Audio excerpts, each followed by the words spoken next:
buhay ng bawat Pilipino. Mula sa Pangulo ng Republika ng Pilipinas, Mayor Rodrigo Roa Duterte. Ito ang Talk to the People.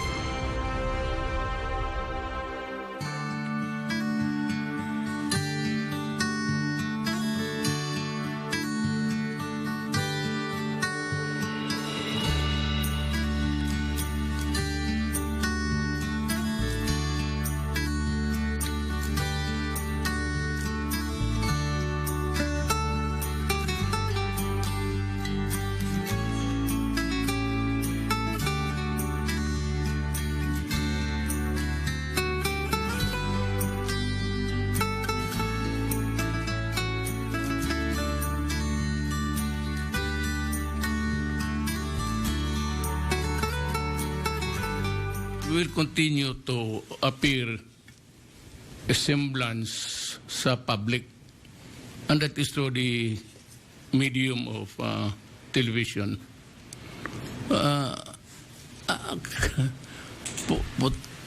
Alam mo, kung bawalan tayo,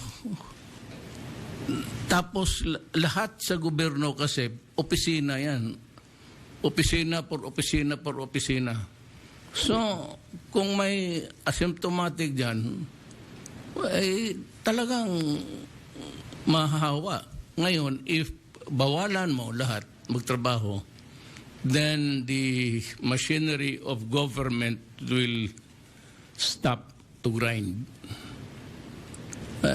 Then, sino ngayon ang what is the face of government at this time? Tayo sa public, we do not want to, hindi naman violate, we do not want to do it. One is really for our safety, public, yung health natin. And second is,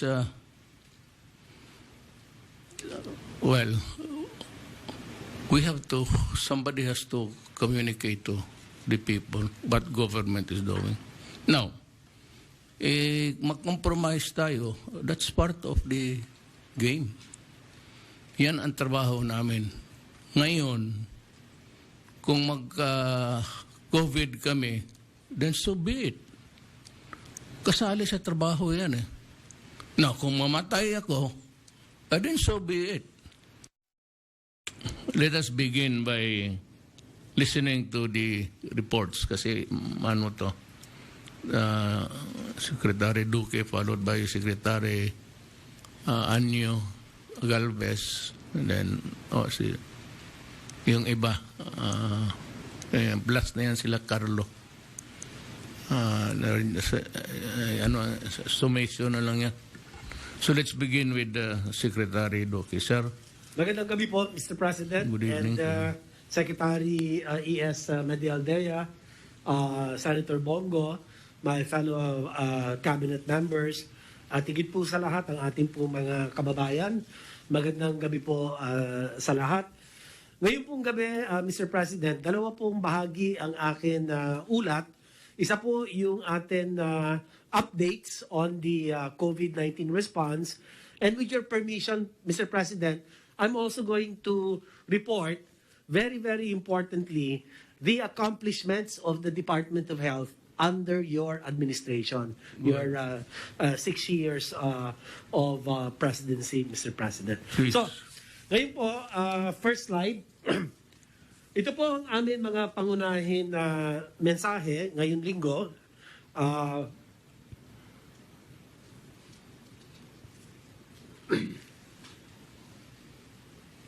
Next slide, please. Yan.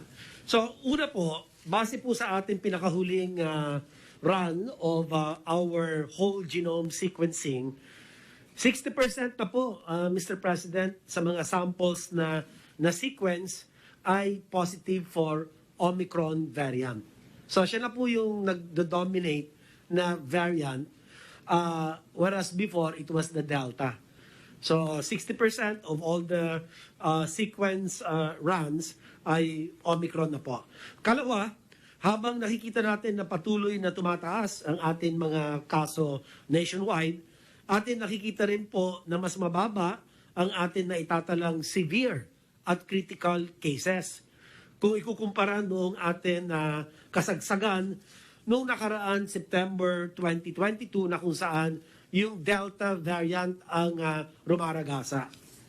Ikatlo po, sa ating pong pag-escalate ng alert level classification sa iba't ibang mga lokalidad, iniudyok namin ang ating pong mga local government units na paigtingin ang pagpapatupad ng ating pong PDITR strategies at tayo po ay mag-implement ng mga granular lockdowns para sa mga komunidad na nagkaroon na ng mga case clusterings at ang ating usual na active case finding ay napakamahalaga, ang isolation, testing at contact tracing upang mapigilan natin ang pagkakahawa-hawa sa mga komunidad at lalong-lalo na kung nag-uumpisa pa lang po sa mga barangay o sa mga komunidad, dapat po talagang paigtingin pa rin ang ating PDITR strategy.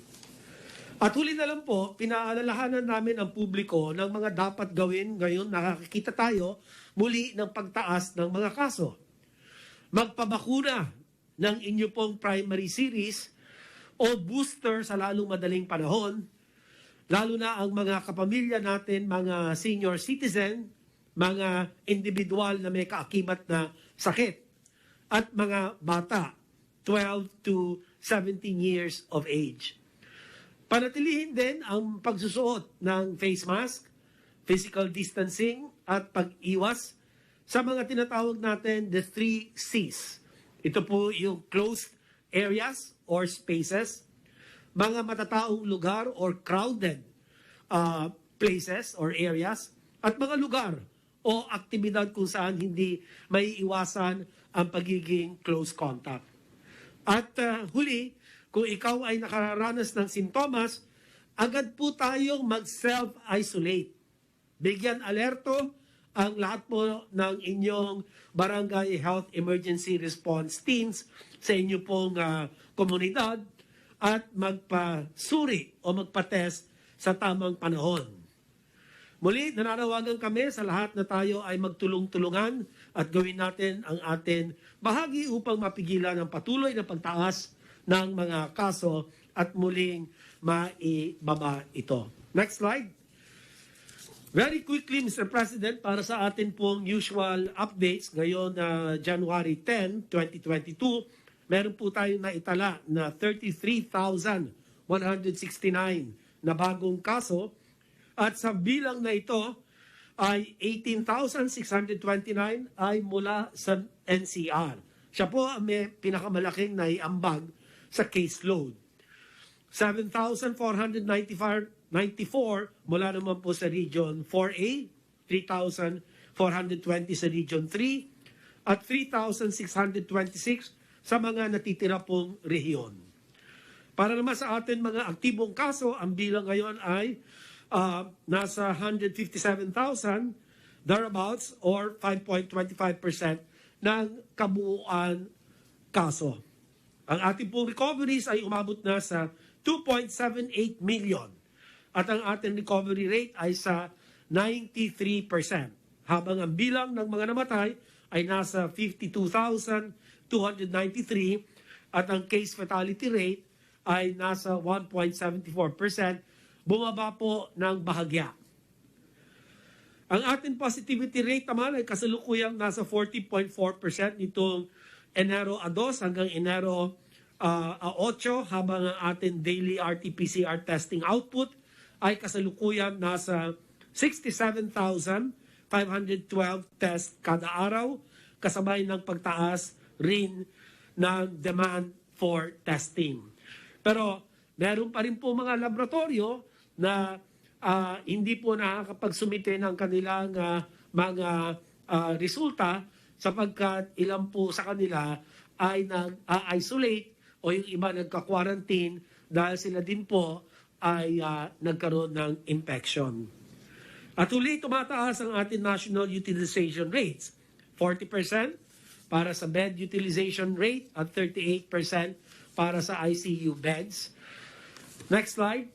Base sa atin pong pinakahuling whole genome sequencing nitong January 3 sa 48 sample na sumailalim sa sequencing, 29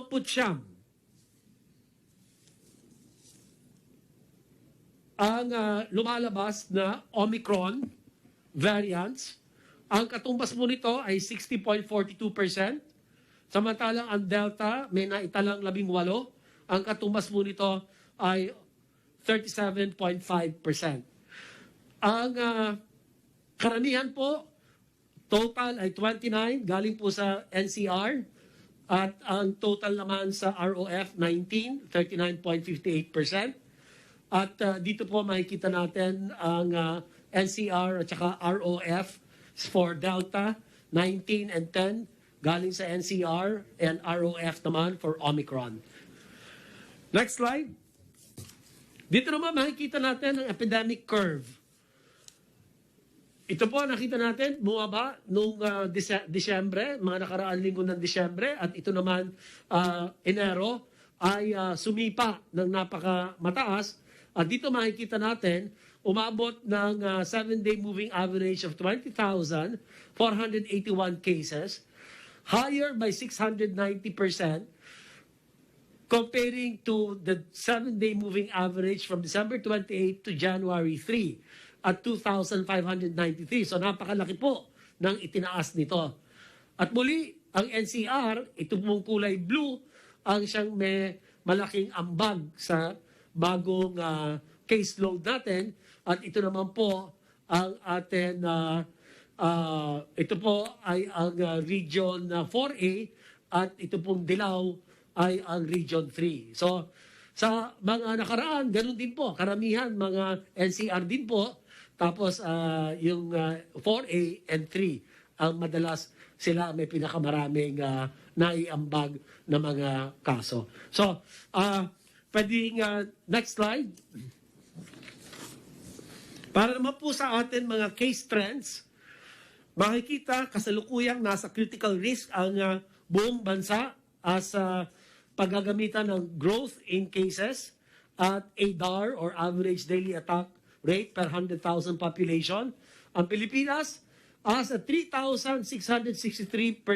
Positive po yan na talagang antulin ang bilis ng kalat ng mga kaso. At ang kanyang average daily attack rate as a 10.47 per 100,000. Lampas po ito doon sa 1 to 7, which was moderate about 4 weeks ago. Ngayon, lumampas na po tayo, kaya critical na po tayo.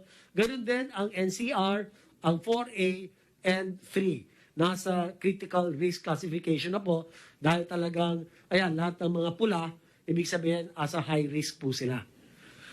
Kanya, napaka mahalaga po na bantayan itong mga lugar na ito at paigtingin ang atin pong tugon gamit ang atin mask, hugas, iwas, ventilation, and vaccination strategy. So next slide, ito naman po ay mabilis lang, papakita ko lang ang Philippines bed utilization rate, ICU utilization rate, and mechanical ventilation utilization rate.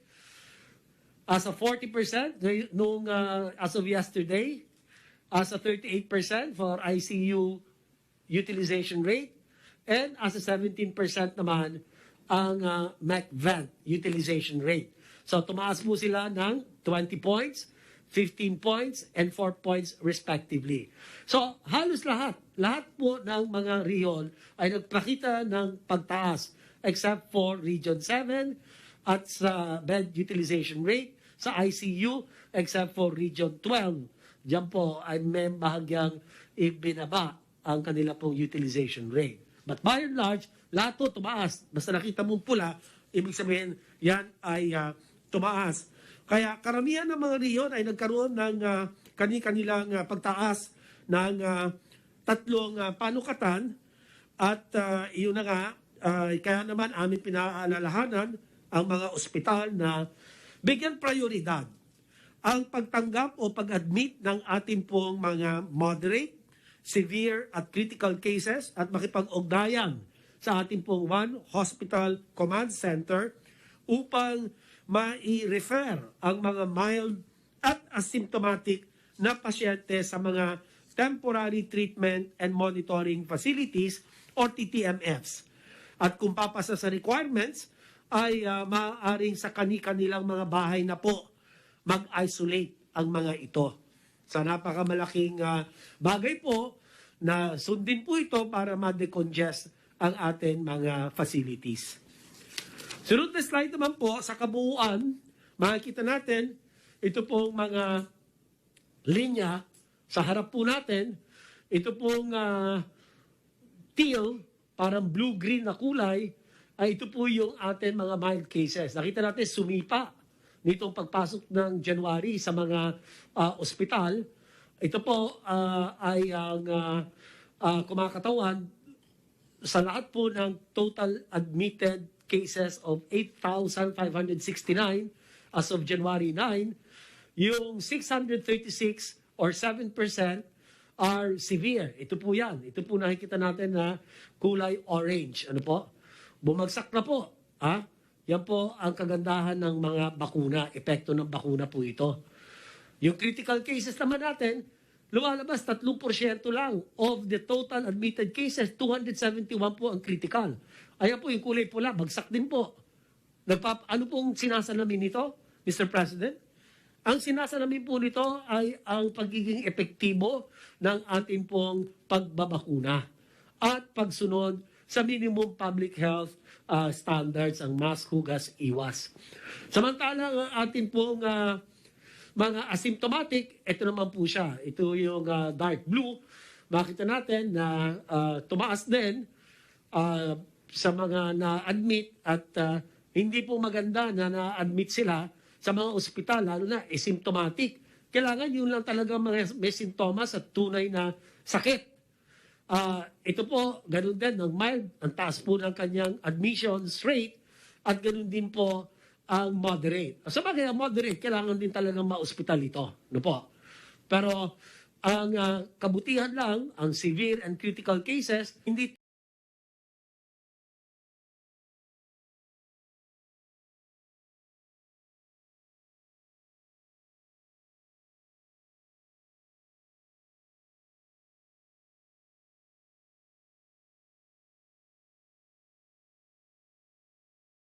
nung sa Delta surge natin, mataas po ang severe cases, almost 3 plus ang daily count natin ng mga pumanaw. Habang nagdaan ng panahon, October, November, December, bumaba na ng bumaba. Itong Enero, meron po tayong naitalang 42. At ang katumbas po nito ay 4 na pumapanaw kada araw. So rito po makikita natin, patuloy na bumababa pero nag-umpisa na mag-plateau. Pero aasahan natin, Mr. President, na after a week or two, tataas na rin na ito. Katulad din ng mga nangyari sa previous surges natin. We actually already have 4 surges. Ano po? Ito yung March, April, July, August.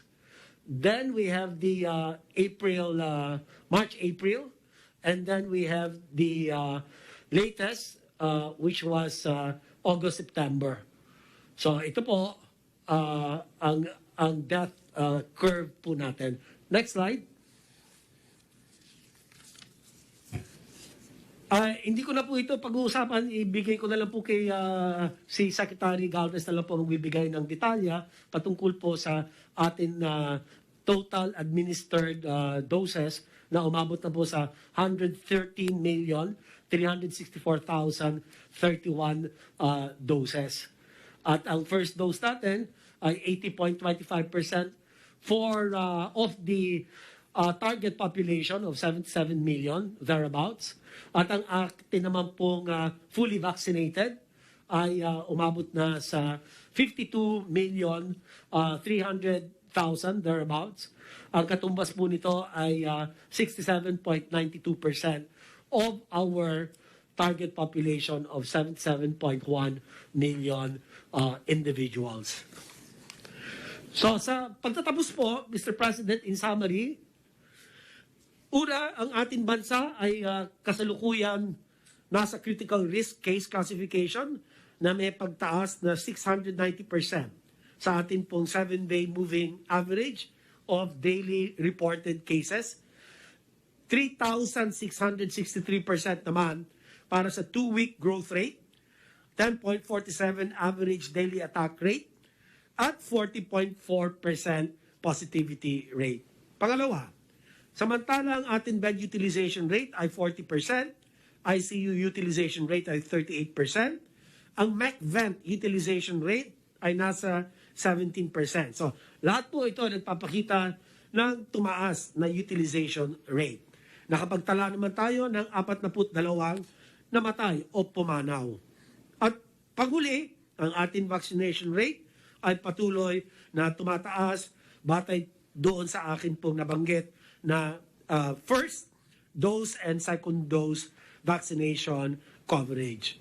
At ito na lang po, Mr. President, ang akin na pinakahuling ulat patungkol sa updates. Diretso ko na po sa accomplishments ng President Duterte's administration by the Department of Health. Can we have the first slide?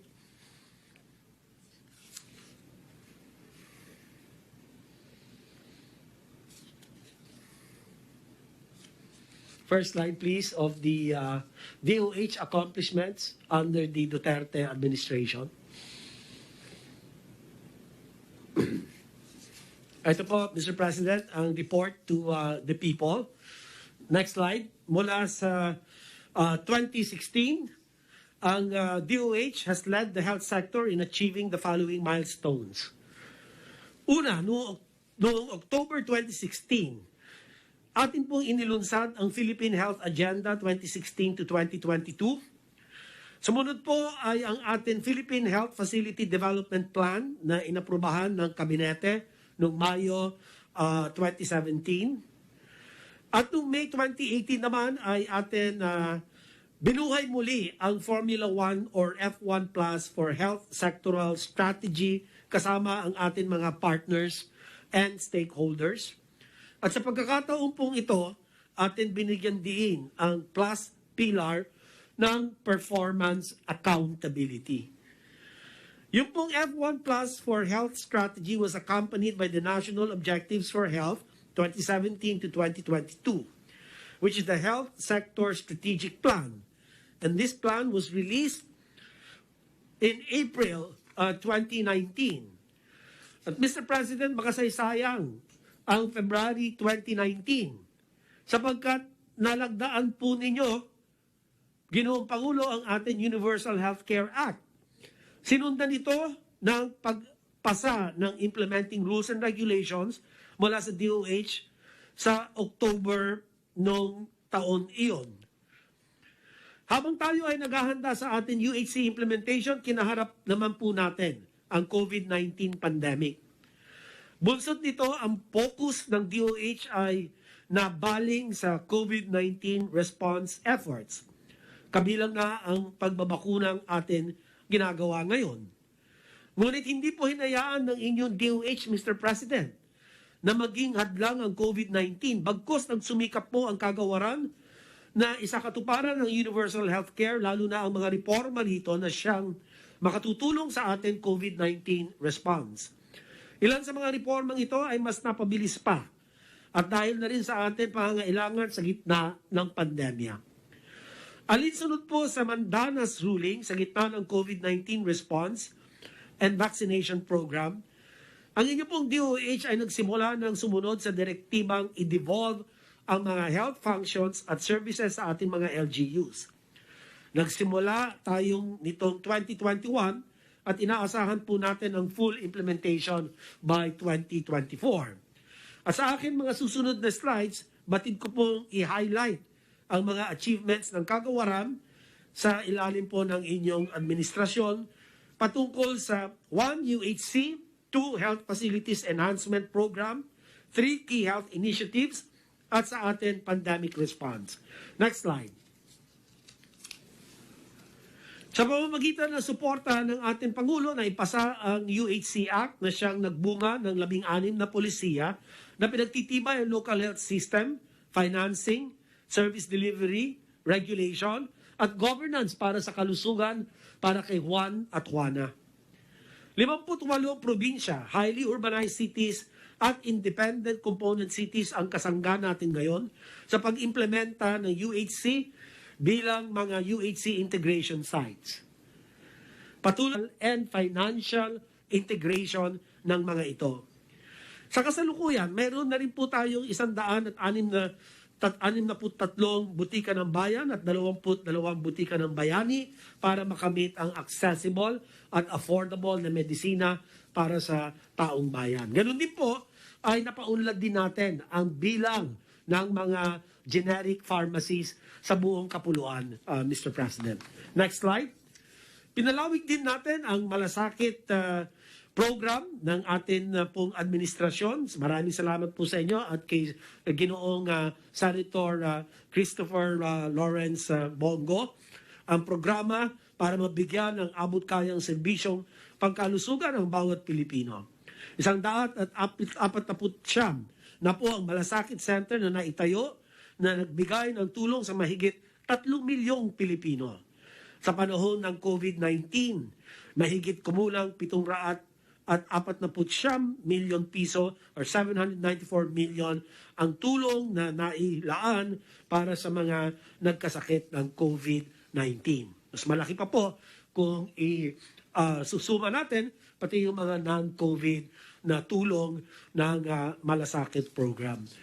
Sunod na slide po, para naman sa ating health facilities, nakapag-upgrade at kumpleto po tayo ng 6,800 tatlong barangay health stations or 6,863 BHS, 2,517 2,517 rural health units, at 16 na polyclinics mula sa simula ng 2017 hanggang sa kasalukuyan. Ito naman po, maliban dito, next slide, nakatapos din po tayo ng upgrade at construction ng 340 or 341 DOH hospitals at 1,151 LGU hospitals at 100 at 90 iba't iba pang mga DOH facilities. Kasama na po ang mental wellness facilities, ang cancer centers, at iba pa pong mga pasilidad. Next slide.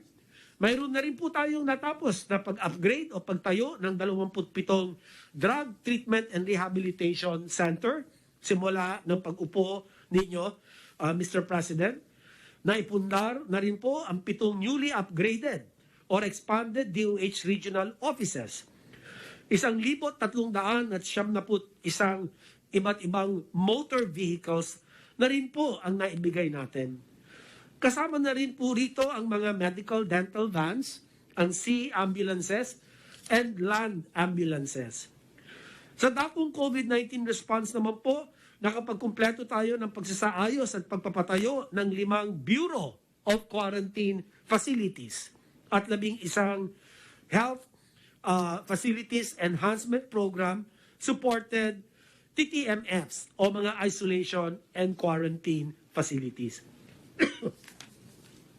Nais ko po rin na, next slide, nais ko rin pong bigyan din na ang sistemang tinatatag natin para sa UHC ay ang parehong sistemang naitatag po natin para sa pag-implementa ng Prevent, Detect, Isolate, Treat, Reintegrate, and Vaccinate strategy laban sa COVID-19. At hayaan ninyo po ako itala ang ating mga napagtagumpayan sa mahigit 2 taon natin pag-responde sa COVID-19. Mahigit 200 milyon personal protective equipment ang ating pong naipamahagi sa ating mga healthcare worker para sa kanila pong proteksyon. Ang ating pong mga frontliners at naibigay ang pinakaligtas na serbisyo para sa lahat. Next slide. Matagumpay rin po ang ating communication and information campaigns ukol sa minimum public health standards at sa bakuna kontra COVID-19. At nakaabot na po ng milyon-milyon social media users. Next. Exponential na rin po ang pagdami ng ating COVID-19 licensed laboratories. Mr. President, nag-umpisa tayo mula from one laboratory noong 2020 hanggang naging 310 ang laboratorio sa katapusan ng 2021 na nakapag-test ng mahigit 23 milyon individual. Nagpamahagi rin po tayo ng mahigit 200,000 na antigen test kit sa iba't ibang rehiyon upang palakasin ang testing capacity, lalo-lalo na sa mga lugar na may outbreak o kaya ay overwhelmed ang laboratory capacity. Para naman po sa isolate, next slide. Sa pamamagitan ng whole of government approach, tulong-tulong po natin na itayo ang 8,500 or 8,501 na temporary treatment and monitoring facilities at 16 na mega TTMFs para sa suma total na more or less halos 100,000 na isolation beds. Next slide. Pinalakas din po natin sa hanay naman ng treat ang kapasidad sa pamamagitan ng pag-hire ng karagdagan 7,700 at 66 na healthcare workers. Kasama na rin ang karagdagan 34,800 at 42 kamang nakalaan para sa pasyenteng may COVID-19. So ito po ay mga dedicated or allocated COVID-19 beds. So ito po ay halos na doble po natin. Ang sa hanay po ng treat, nagsumikap din po tayo magbigay ng mas maagap na serbisyo sa tulong ng atin 8 telemedicine partner providers na nakapagbigay ng humigit kumulang 200 at 73,000 konsultasyon at 144 na medical interventions. Sang-ayon sa atin layunin na gawing mas primary care-centric ang atin pong health system. Sa hanay naman po ng reintegrate at sa tulong ng atin mga frontliners, mga kasangga sa gobyerno at iba pang partners sa serbisyo, mahigit 97% ng atin mga kaso ng COVID o katumbas ng 2.7 million individual ay naitalang recovered. At hindi rin po natin nakaligtaang magbigay ng karampatang suporta para sa ating po mga frontliners na siya nagpamalas ng lunas at pag-asa nitong pandemyang ito. At mahigit kumulang 1,100 frontline mula sa iba't ibang sektor. Ang binigyan po natin ng psychological first aid at iba pa pong mental health interventions. At panghuli po sa hanay ng vaccinate, mahigit kalahati na rin po ang ating kabuuang populasyon ang nakatanggap ng first dose ng COVID-19 vaccines. Matapos ang matagumpay na National Vaccination Days, umabot na po sa mahigit 105 milyon bakuna ang naibigay ng inyo pong gobyerno. Nitong 2022, mas lalong paigtingin po natin ang vaccination efforts para masiguradong protektado ang bawat Pilipino at malabanan natin ang banta ng COVID-19. Ngayon, simula ng taon, ay umabot na tayo sa 113.3 million doses ng bakuna na atin na pong na-administer. Dito na po ako magtatapos, Mr. President, ang presentation ko ukol sa ating mga achievements and milestones sa ilalim po ng inyong administrasyon at sa kabila ng pandemyang sinikap po ng inyong DOH, national government at entire health sector na pangalagaan ang kalusugan ng bawat Pilipino at kaakibat po namin kayo dito, Mr. President. Maraming salamat po sa pagbibigay ng prioridad sa kalusugan ng mamamayang Pilipino. Maraming salamat po at ako po yung handa na. Salamat, Secretary Duque. Secretary Anyo will give his report. Maraming salamat po, Mr. President. Mr. President, Executive Secretary Salvador Duterte, Senator Bongo, my fellow public servants and workers in the government, mga kababayan, magandang gabi po. Next slide, please.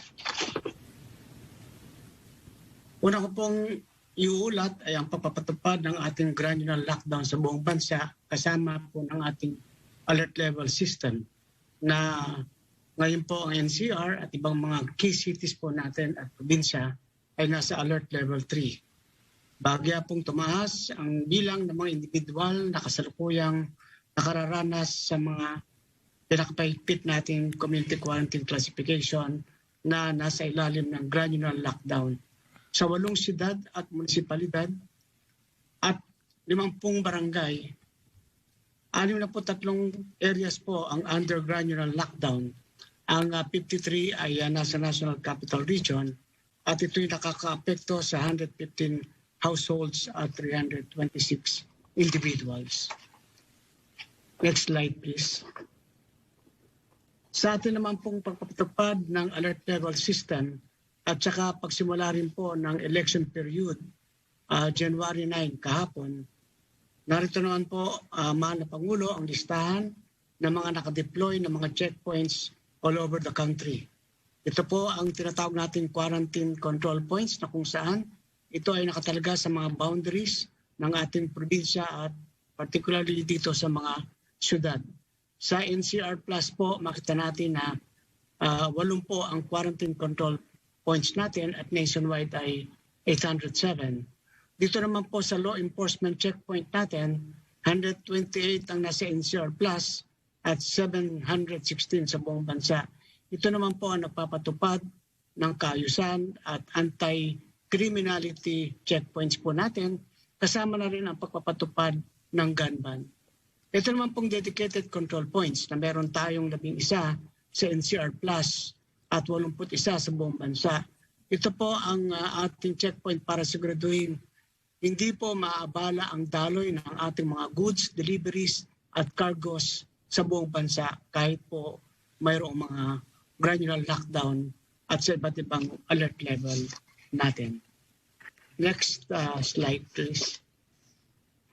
Sa inyo pong utos na mag-deploy ng ating kapulisan sa mga quarantine hotels na accredited ng DOH, BOQ at DOT, ang Philippine National Police ay nakapag-deploy ng 748 personnel at nakapag-establish tayo ng 247 help desk sa 270 hotels dito po sa Metro Manila. Sa ngayon, ang ating mga nating returning overseas Filipinos ay umaabot sa 18,562 na kasalukuyang naka-quarantine sa ating mga hotels. Next slide, please. At habang nanatiling mataas ang rate ng infection dito sa Metro Manila, naglabas ng 2 direktiba ang kagawaran para sa lokal na pamahalaan at pang mga ahensya. Ang una ay ang advisory patungkol sa ating home care kung saan nakasaad na nakikisa ang DILG sa paghimok sa ating mga kababayang gumamit ng telemedicine at teleconsultation services ng ating mga pampublikong ospital. Bilang pagsuporta dito, nagbaba ng direktiba ang kagawaran ng mga LGUs na ipamahagi ang impormasyong ito, kasama na ang hotline numbers at iba pang contact information ng mga ospital na nagbibigay ng ganitong uri ng serbisyong medikal para sa kaalaman ng ating mga kababayan. Dahil po hindi na masyadong malala ang sintomas ng ating mga dinadapuan ng kaso sa ngayon, ay mas maganda po na mag-home care treatment na lamang po at para hindi na mapuno ang ating mga ospital. At ang mga sumusunod naman ay ang Memorandum Circular alinsulad din po sa inyong pinag-uutos na limitahan ang paglabas ng bahay ng mga taong hindi pa nababakunahan. Naglabas ang kagawaran ng direktiba para sa mga mayor at punong barangay na tukuyin pa kung sino-sino ang mga bakunado sa kanilang kababayan at kabarangay at nang mamonitor ang mga hindi pa bakunado at maabisuhan na rin silang manatili sa kanilang mga tahanan. Inaasahan natin na sa tulong ng sanggunian ay makakapaglabas ng mga ordinansa ang ating mga LGUs na magsisilbing gabay ng tauhan ng barangay at munisipyo o lungsod sa pagpapatupad ng direktibang ito. Pinakikilos din ang memo circular ang Philippine National Police upang kanilang tulungan ang lokal na pamahalaan sa adhikain ito. Ang mga lumalabas po na hindi bakunado ay ating pinauuwi sa bahay. At kapag po ito ay hindi sumunod, saka lamang po tayo mapipilitang arestuhin ang ating kababayan na ayaw sumunod. Sa ngayon naman po ay nakita namin ang pagsunod ng ating mga kababayan.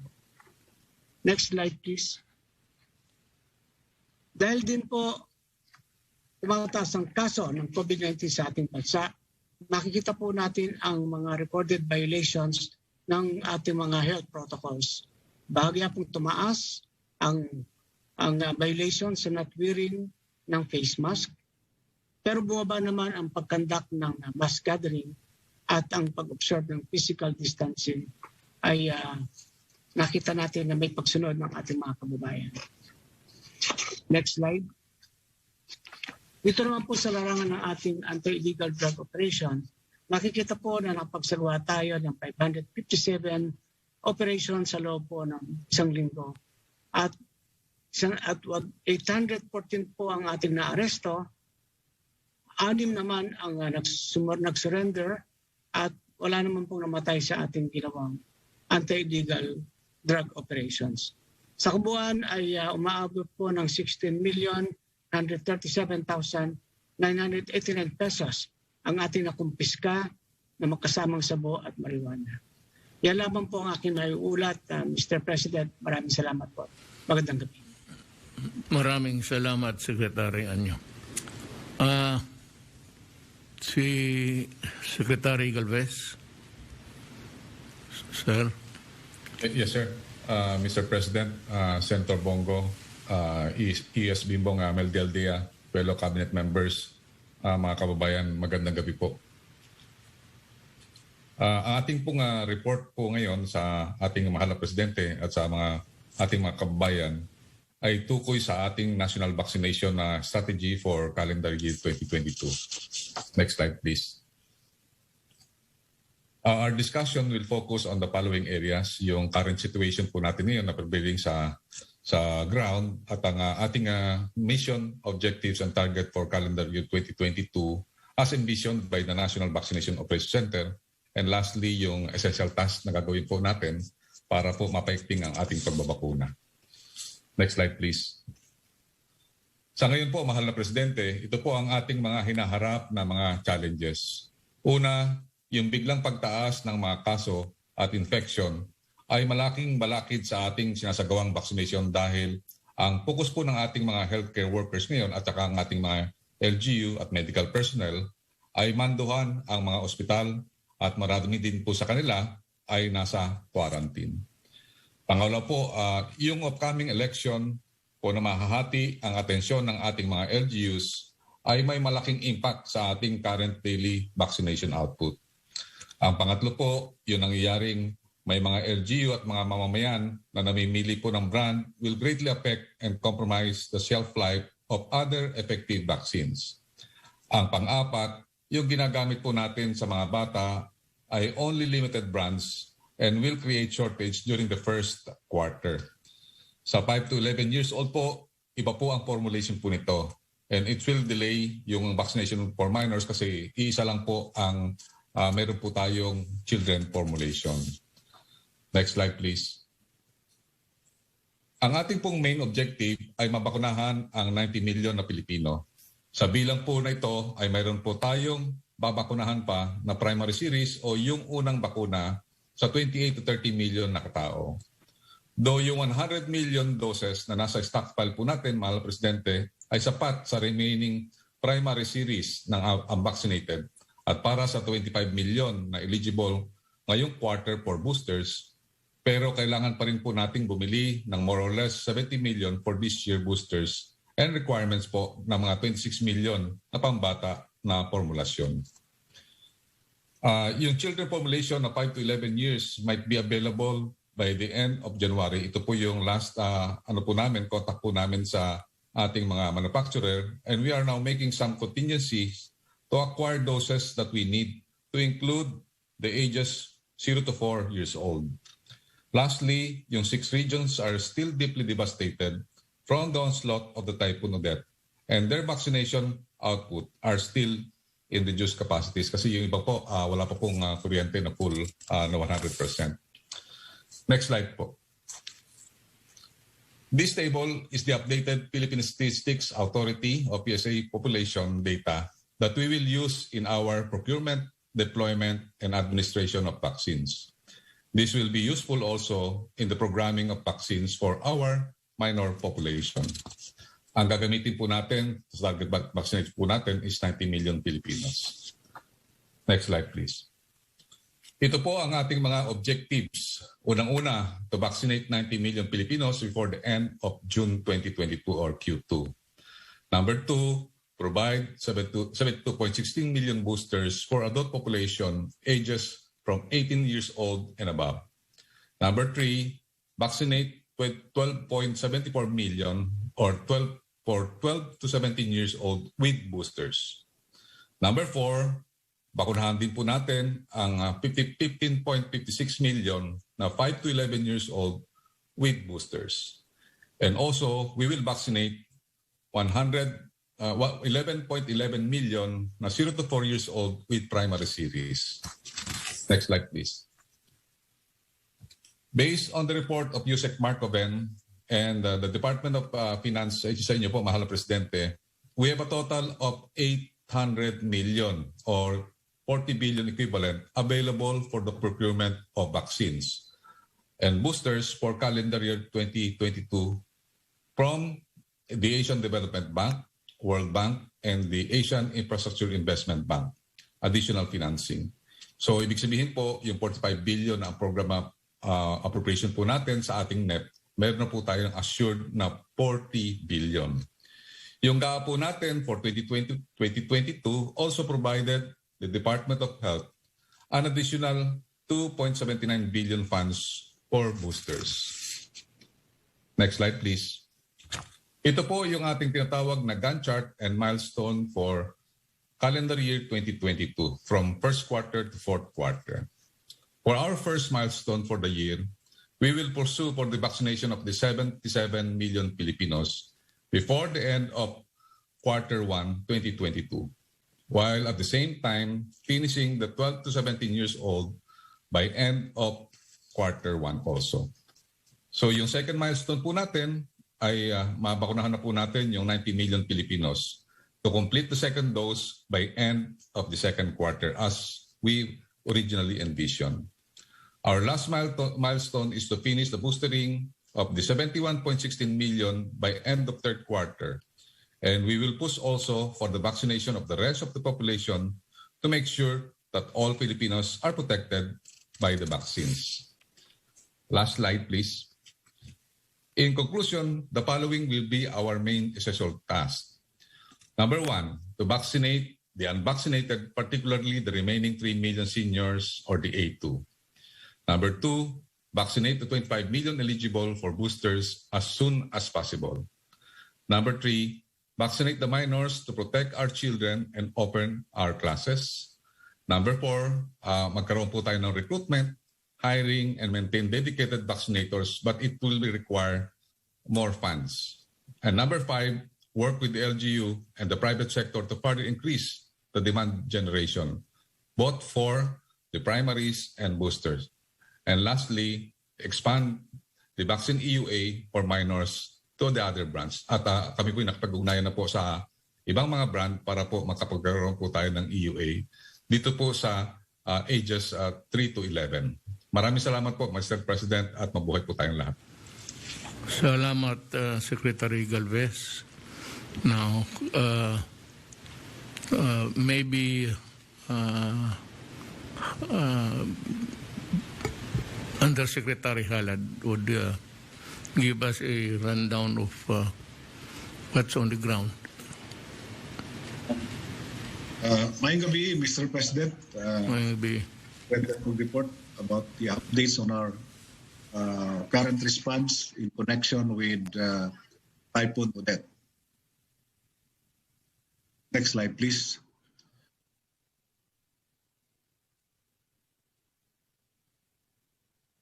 Hindi yata makita yan.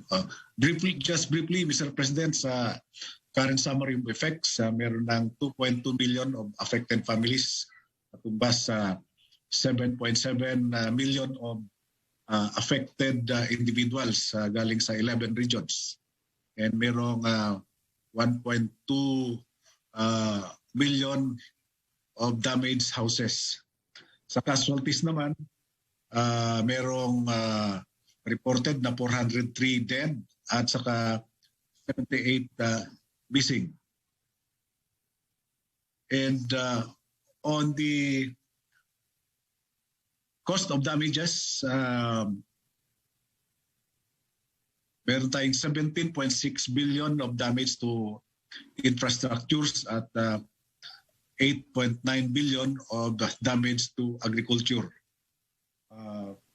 Ito naman, Mr. President, ay initial na gagamitin para sa kasalukuyang ginagawang post-disaster needs assessment. Next slide, please. So ang kasunod na slide, Mr. President, ay updates tungkol sa inyong mga priority directives like yung deployment ng BRP ang Pangulo, resource mobilization, pagbigay ng food and other relief items, tubig, shelter assistance at iba pang assistance. Next slide, please.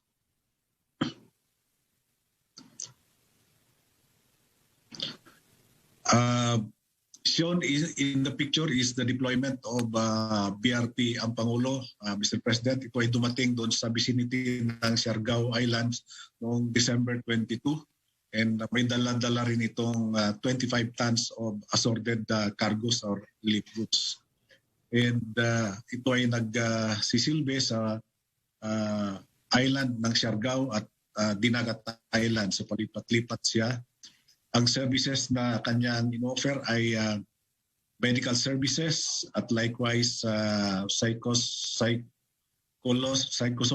first aid. Meron din siyang binibigay na pagkain, hygiene kits at activity kits sa mga pasyente. As of now, it has served 842 patients from Dinagat Island and Siargao Island. Ang mga pasyente, Mr. President, ay dinadala sa kanya gamit ang mga maliliit na bangka. Next slide, please.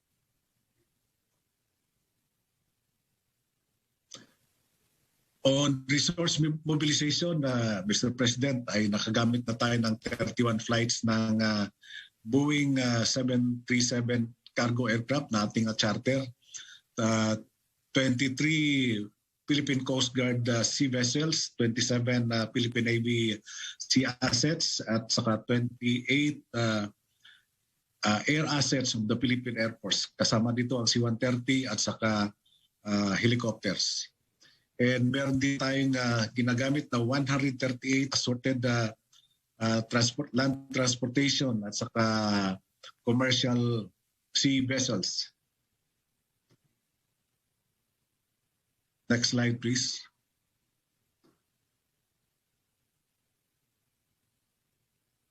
Ito ang ating deployment or flights ng air cargo services na chartered. Ang karamihang dala-dala nito ay mga shelter materials, tarpaulins at saka laminated sacks, bottled water, generator sets at iba pang relief goods. Next slide.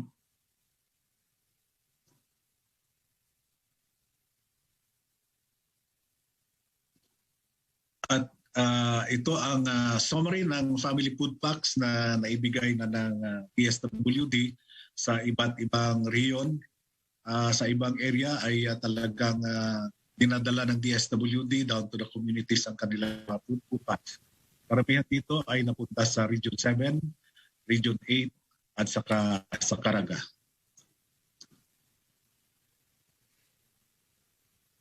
Next slide.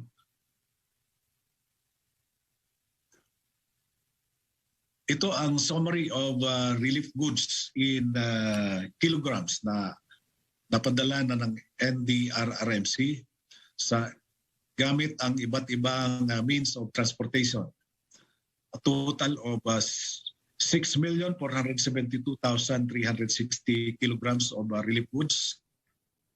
And ang contribution po niya ng Office of Civil Defense ay nagkakahalaga ng 122 billion. Next slide.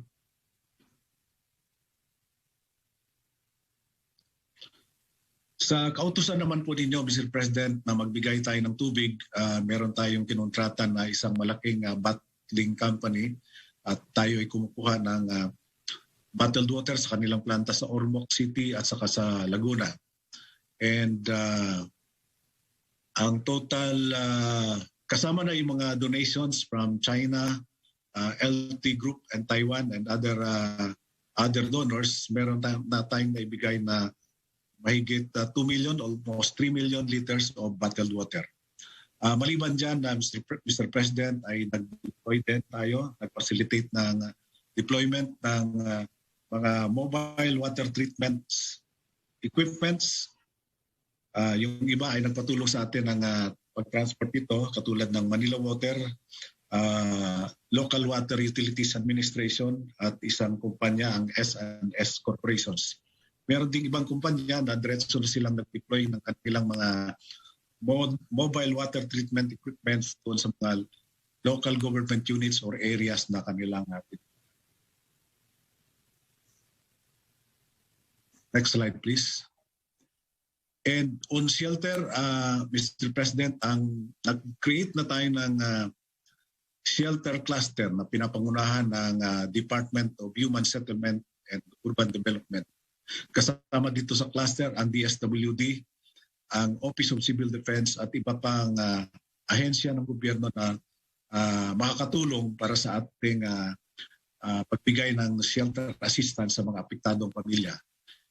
Ang NHA ay nakapag-download na ng initial na 487.5 million diretso sa mga local government units na siyang mamimigay ng mga cash assistance para sa mga pamilyang nasira ng bahay.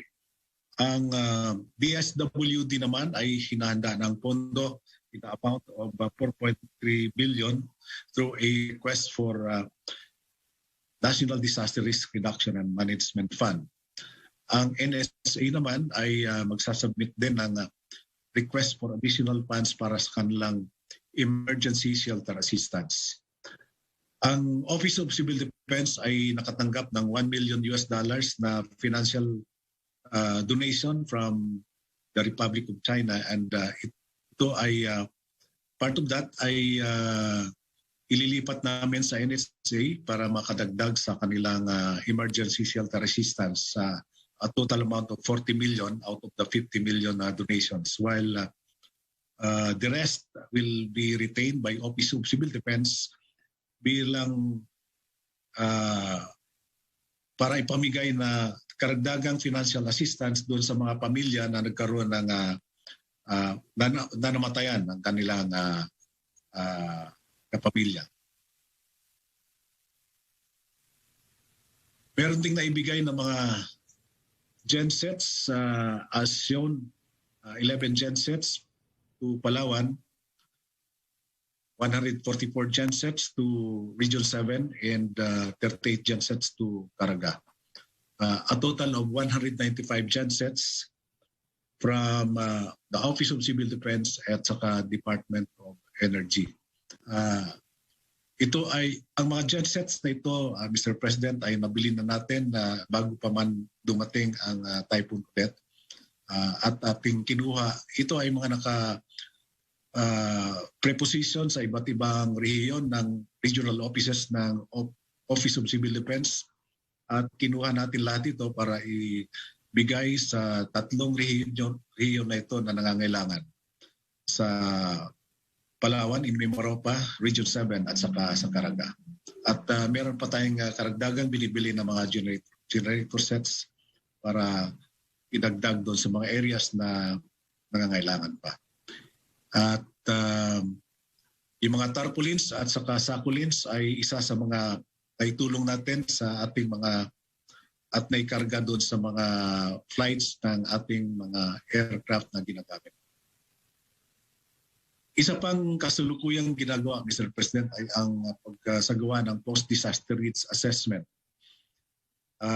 Dito sa Caraga ay nagkaroon na sila ng deployment ng 5 teams. Ito ay self-sustaining teams. Sila ay pupunta sa mga lugar na nagkaroon ng damages, at makikita ninyo sa lower right lower right picture, yung kanilang kagamitan, may dala-dala silang mga folding beds at saka pangluto dahil umiikot sila sa mga lugar na kailangan nilang puntahan. Ang ibang region na regional offices ng OCD, Mr. President, ay nag-mobilize na rin ng mga teams nila. At itong post-disaster needs assessment, ang composition nito ay interagency at pinapangunahan ito ng NEDA at saka Office of Civil Defense. Ang output nito ay of course yung post-disaster needs assessment na siyang gagamitin para mabuo ang comprehensive rehabilitation and recovery plan. At ang target natin ay matapos ito sa 18 February. Next slide. So, in summary, ito po ang ating kasalukuyang ginagawa, Mr. President.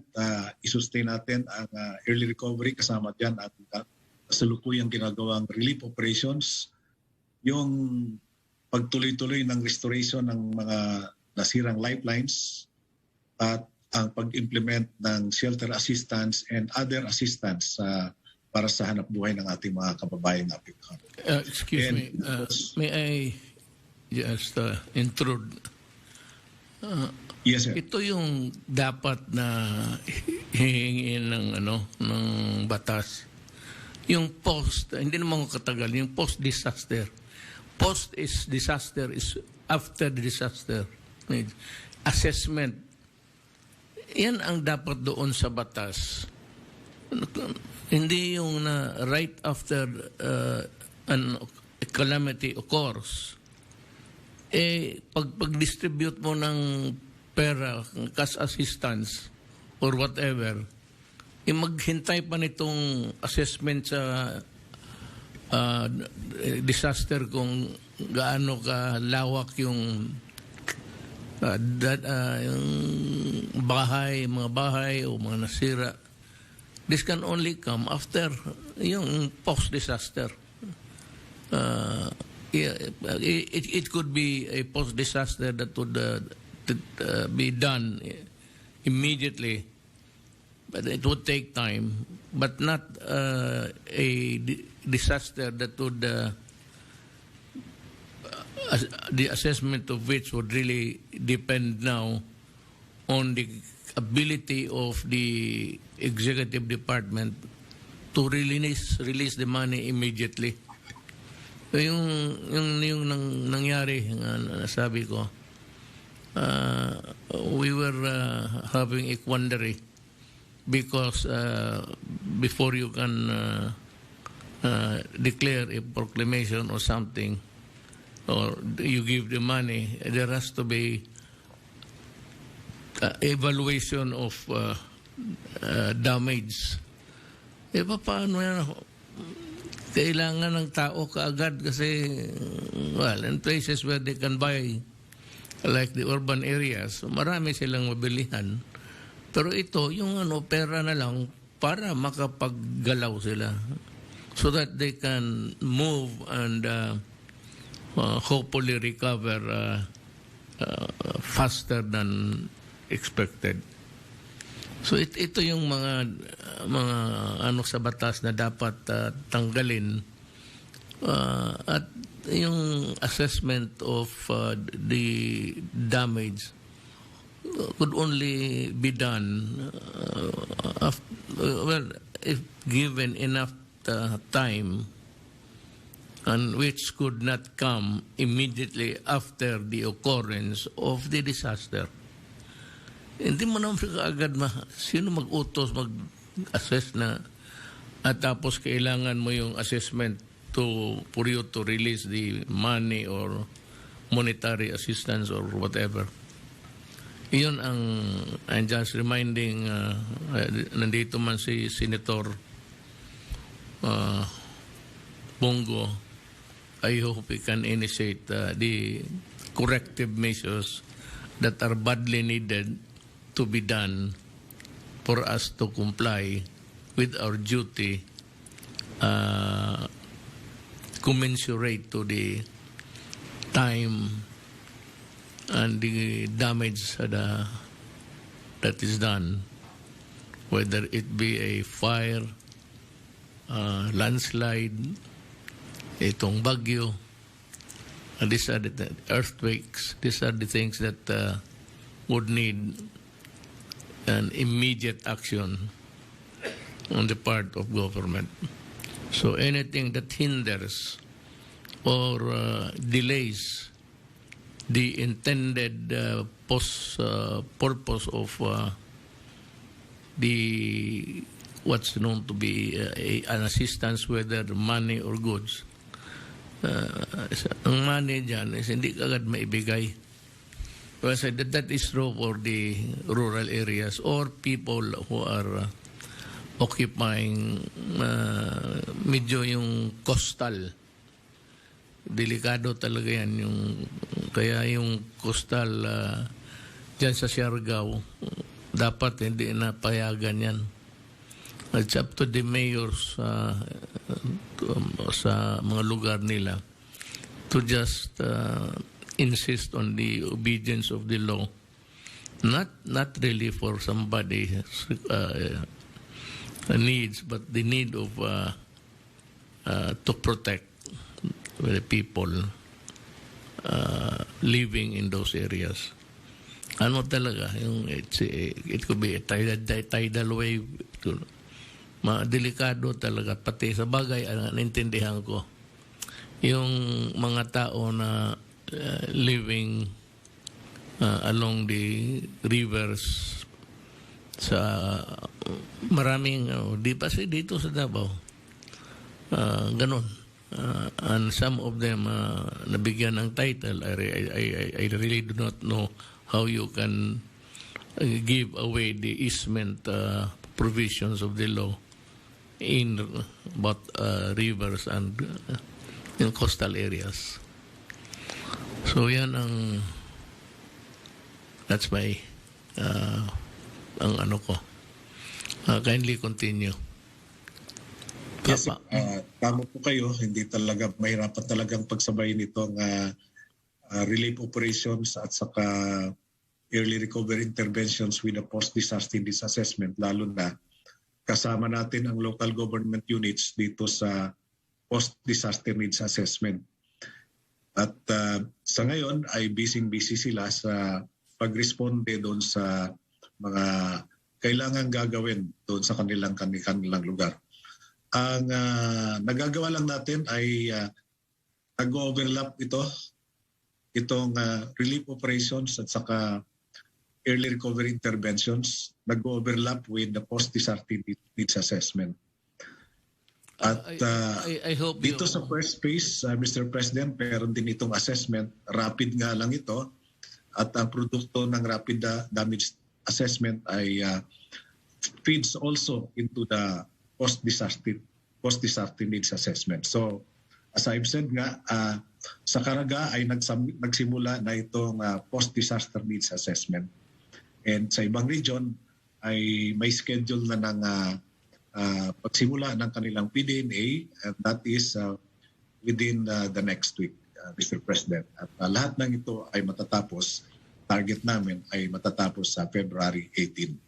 So that's all, Mr. President, for my update in connection with Typhoon Odette. Thank you very much.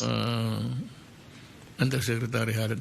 Yan nabi ko sa kayo, I hope that we can correct these things before we go out. Nandiyan man si Bong, he will not go out because he will still be a senator for a long time. Ito para maano lang niya, natin, we can propose something like this, yung mga corrective measures sa batas. Kasi alam, so the next time na wala na tayo, at least yung next administration would be in a position to deal with the problem faster and more sensible. That provision in the law, it's really silly. That's what I call a silly law. I'm not referring to the present Congress. But kung anong Congress yan, ay hindi talaga pinag-isipan ng husto. kagaya na itong isa rin, may I just magsegue ako. Itong batas ni Pangilinan, palagay ko yung mga congressman dyan noon, hindi binasa yung batas kasi ilagay lang yan sa table mo, tapos magpatong, magtignan mo lang, hindi mo kaya talaga basahin. Then, lo and behold, there is a law which protects the criminal as against the innocent victims. Alam mo, all of those who were killed, robbed and killed, raped and killed, lahat yun committed by the minors, there were plenty. Because nagkaroon sila ng subculture dyan sa criminality na yung pag magawa sila ng kalukuhan, mag-rape sila, wala silang, 17-year-old, tayong lahat lalaki, dumaan man tayo ng 17 years old. Ano bang pinagagawa natin? Di magprangkahan tayo. Yan sa, yung sa mga rape. Sus Mario Josep. Patayin pa. Ilang instances tayo narinig tapos na nakita natin sa yung mga babae na rape, na pinatay. It was almost a daily occurrence. Ang problema dyan, we are up against a law that protects the overage. Yung una, I repeat, yung una is below 9, wala talaga yan. 9 below 12, ano yan? O 12, 16, indeterminate sentence law. Kulong na yan.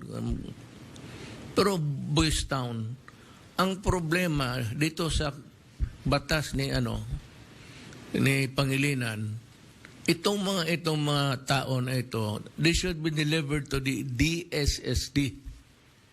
For what? For counseling and things like that. Walang detention ang DSSD. So pagkatapos ng deliver doon sa DSWD, wala na, labas na after maybe the intervention of magle-lecture ng ano ang responsibility ng isang citizen of this country, yung mga gano'n, mga batas na pero after that wala. Kaya ako noong piskal ako, yung may nakapatay na bata na grape tapos pinatay niya, bata rin, sabi ko pagkatapos noon, walang sabihin sa akin ng wala tayong, the law does not confer us anything. We cannot send him to jail or whatever. Hindi mo marindahan. Kaya yun nag-umpisa yung rise ng criminality talaga. Yang Sus Mario, ayaw maniwala ni Pangilinan. So kayong mga Pilipino, kung magboto kayo kay Pangilinan, yung mga biktima ng rape, nakaw lahat, tapos nakalabas, ang sakit na lang ang loob ninyo, nakalabas yung mga offenders. Kay Pangilinan yan. Dalawa ng scoundrels dyan sa Congress. Alam mo, si Pangilinan, pati ito si Penguin, sino yung pangalan? Nakakalimutan ko sa sawiya ko. Oo. Si Plus Gordon. Sinasadya ko yun. Kasi si Plus Gordon ang tawag.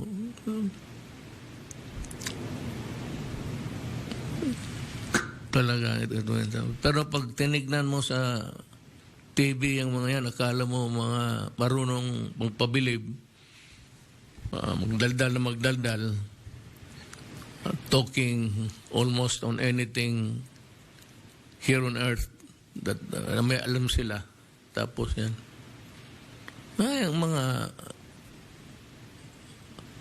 Yung mga nakapag-diskapal ko, kaya ni Gordon, kung sa sa SBMA, sa Olongapo pa siya, naghiram sila, ang opisina doon na, naghiram sila ng 186 million yung opisina niya. Tapos yung 86 pumunta sa kanya. May accounting na disallowance. Ibig sabihin ng pag disallowance, ang pera hindi mo ginamit sa husto. Baka binulusa mo. Wala nang iba. Bakit pa itapon sa tubig yan? Sa ilog. Ngayon, may accounting disallowance 4 years ago, 5 years ago. Tapos, nagpunta doon sa ang bank, sa auditor, sa mga auditors, then inappeal niya sa Supreme Court, natalo rin siya. And after that, wala na siyang ginawa. Pero yung judgment against him was final and executory until now. Wala siya, ngayon naghingi siya ng recounting of what, everything that kung anong inimbent pa mga papeles siguro. Took him 4 years to do that. Ngayon hindi siya makabayad. Dapat magpunta yan. Pag disallowance, magpunta na yan sa ombudsman. So, kita mo man dito, makita, yung mga ibang hindi sikat, hindi senador, magdispalko ng 86 million ni Hayo. Pero yung maliliit, diretso sa prisuhan yan. Especially those who cannot afford a lawyer. Or if there is one, it is... tapos wala siyang the court will provide the services of a lawyer for the accused. But hindi talaga yan. It's pro bono. Walang bayad yan. Wala rin makuha ang abogado. So dyan makita mo ngayon, yung si Gordon, dinaraan niya sa pag-abogado niya. Tapos ngayon, magpa-elect ng senador again. Sos Mariosep, pati si Pangilinan, and you continue to patronize this. Ako paalis na eh.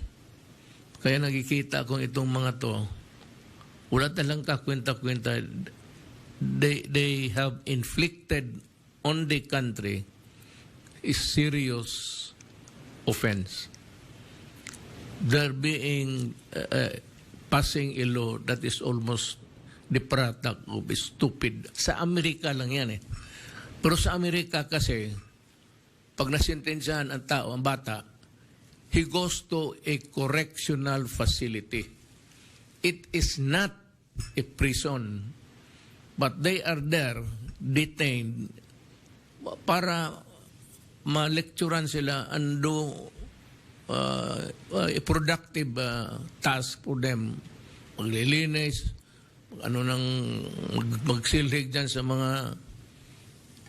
They are there also to learn the basic education of what is ideal for a person in the community. Yan ang dyan. Meron sila diretso, ito may sala ka. Diretso sila sa, dito pinupunta doon, sa opisina ng DSWD for social intervention or whatever.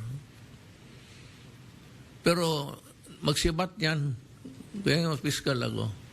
Wala akong nakita na nagkaroon ng ano. Dumating yung araw, which still I think is the practice, wala man talagang magawa, na mahuli yan sila below 18, tapos sa papel lang yan na may intervention. Actually, tanungin mo yung mga pulis, pagdating ng pulis, rape with homicide, pinatay, biga. Ito, sino? Ito yung, siya yung nahuli namin. Ilang taon yan? 16, 17. Wala yan. I-release yan ng police. They go scot-free, whistling in the wind. Kasi hindi mo sila mapreso. Hindi lang mapreso. You cannot even initiate whatever investigation. Kaya ang police, kung yan, wala naman tayong suspect. Wala na. Huwag na natin investigahin. Inadmit na niya eh. What is there to investigate? They will always admit so that, and they can show the proof of their age, they will admit the crime. Para wala na. Tabla na. So, yan ang nangyayari. Yan ang Pangilinan Law. Tinaasan niya doon so 17.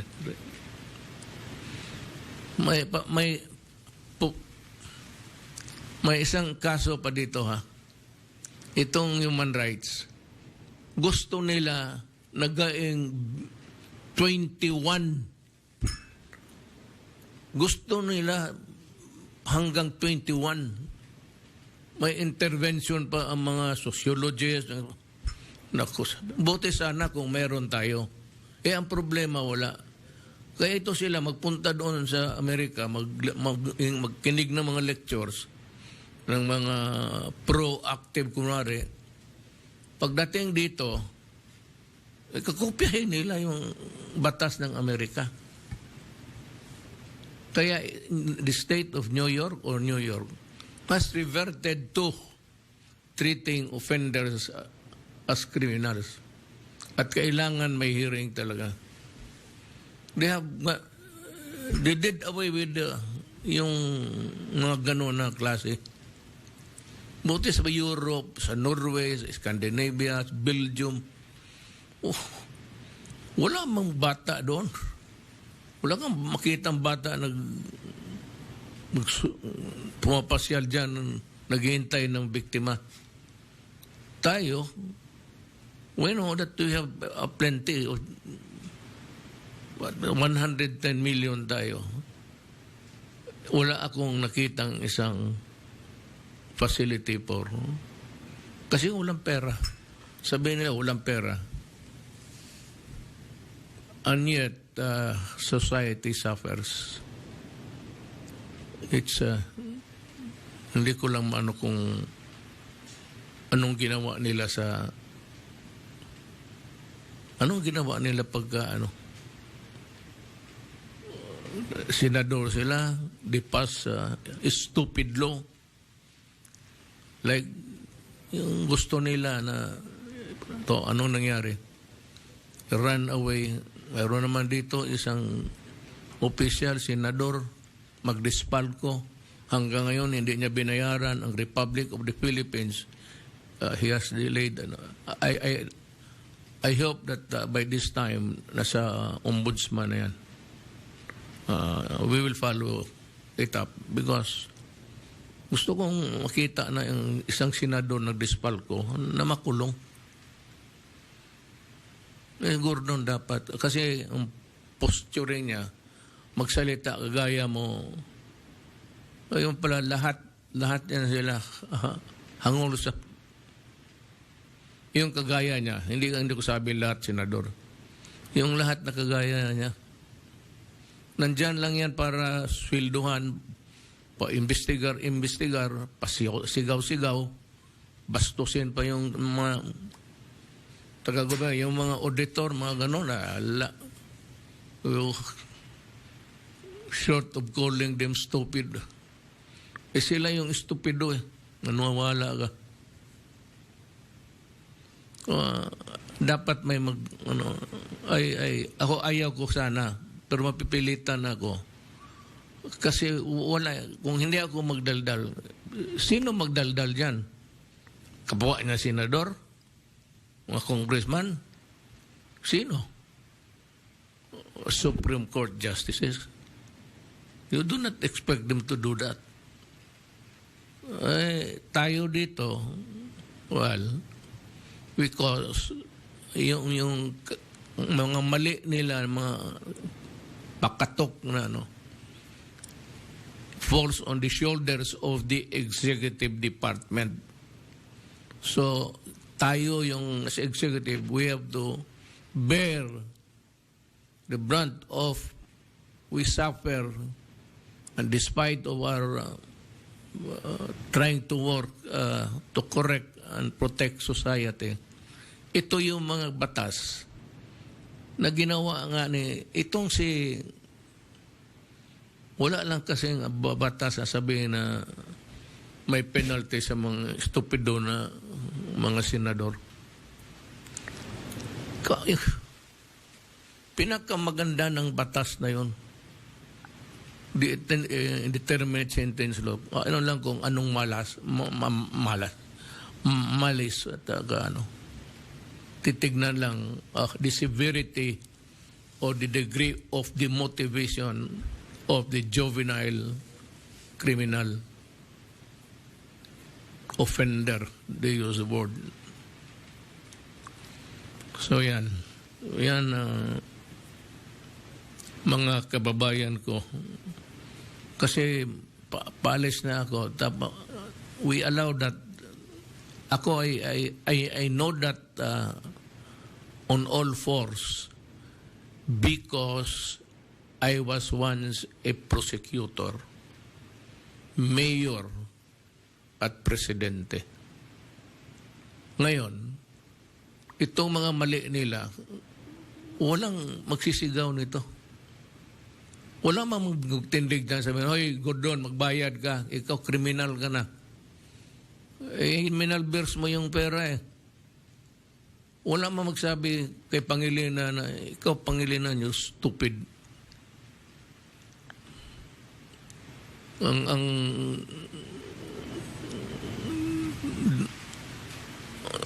The end of what you was sharp rise in. Ang problema, yung nanakawan, na sinaksak, ni rape, ng mga itong tamaan sa Pangilinan law. Wala ito erase. Alam mo, may isa pang gusto ko nga sagasaan May isa pang bata, ni-rape niya yung kapitbahay niya. Alam mo, napunta kasi ako doon to console the family. Alam mo, sinabi ng putang ina mo, pasumbong-sumbong ka sa polis, rapin kita uli. Gusto kong sagasaan.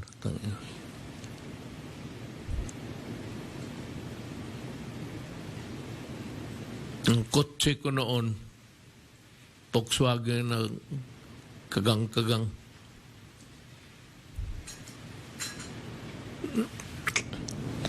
Knowledge here, Del, meron kang isabi? You have a report? Kunti lang, Mr. President, good evening. Yes. Tungkol po ito sa rehabilitation na sinusuportahan ng ating mga sundalo. Hindi pa nagbago yung ating mga sundalong nandiyan nakadeploy sa mga masalanta ng bagyo. Meron pa tayong 7,540 dyan sa regions 4B, 6, 17 at saka 13. Yan ang mga ating mga assets ay pareho lang. Meron tayong 769 ng mga trucks na tumutulong, 28 or 28 na air assets at saka 27 naval assets. Meron pa rin tayo nakadeploy ng mga engineering battalions, Mayor, para tumulong na magkumpuni at pagpatayo ng mga bahay. Ang problema lang po, kulang na kulang sa materials, kaya kuminsan wala namang ginagawa yung ating mga doon, mga engineers natin. Yung TESDA, nag-field din siya ng mga carpenter sa Siargao. Yan din po ang problema nila, walang materials. Ang aking suggestion is magtayo sila ng mini sawmill para magawa nilang lumber yung mga natumbang mga kahoy at saka mga coconuts. Naghahanap pa ng ganong sawmill si Secretary si Sid Lapina kung paano sila makakita ng gano'n. Dahil kung mano-mano yung paggawa ng lumber, Mayor, ay matagal makapaggawa ng lumber yung mga coconut trees saka yung mga naputol ng mga kahoy. Yun lang po, Mr. President. Thank you. I will give you the to your end. Kung yung mga sawmill ba yan? May mga sawmill naman dyan, Mayor, na ginagamit ng mga illegal sawmill nga yan eh. Sabi ko, hanapin natin para magamit natin. So ano yung kulang? Yung mga lumber, Mayor, for construction. Lumber. Ngayon, inauthorize na yung gamitin yung mga coconut trees na naputol.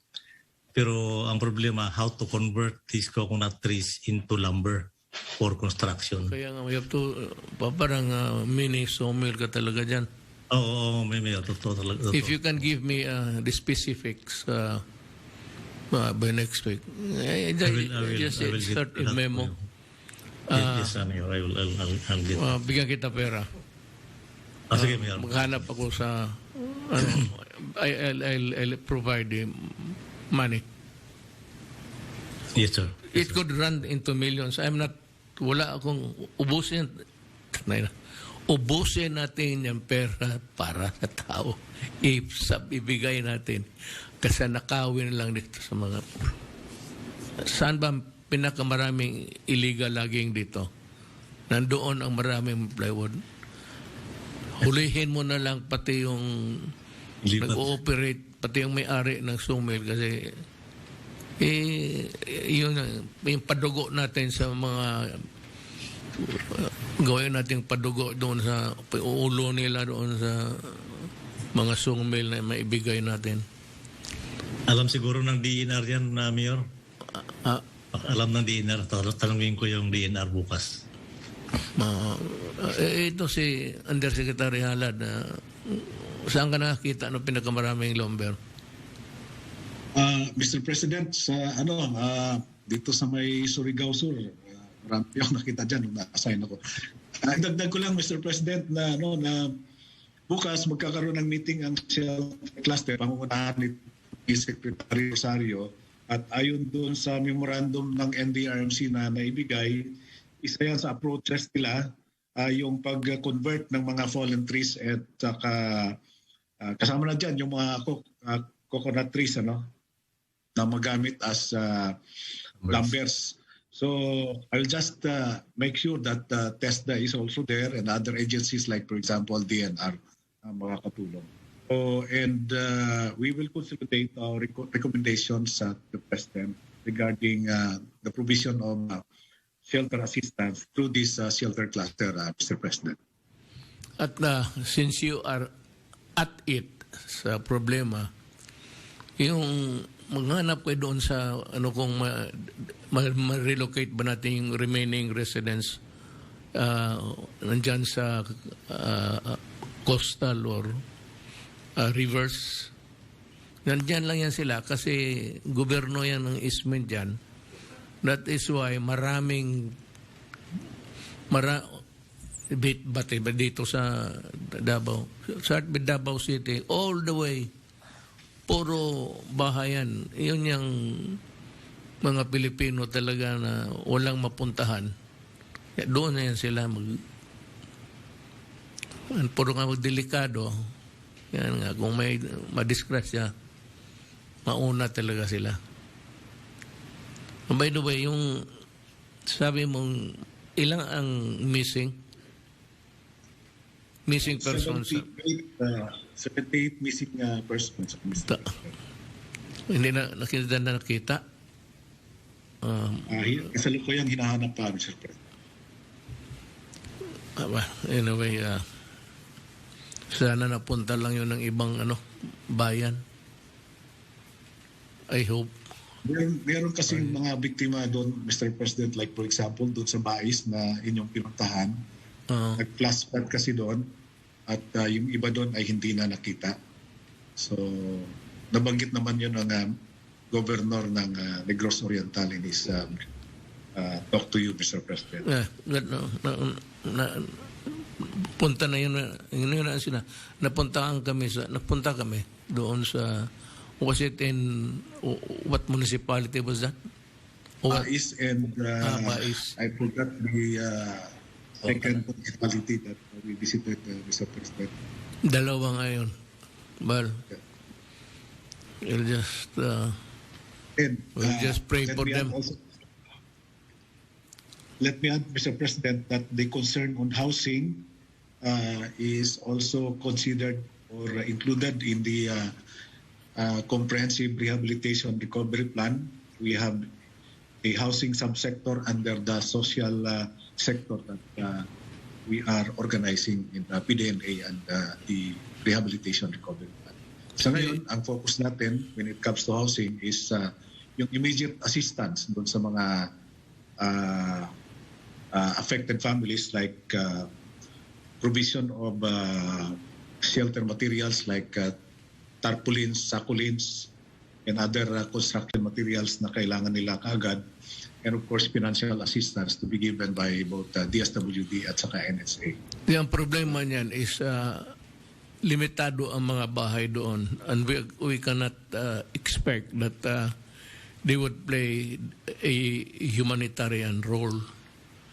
Ngayon yung walang bahay pa, yung sa yung mga got the debris piled up there, baka what they can say, but that is not enough protection, I said.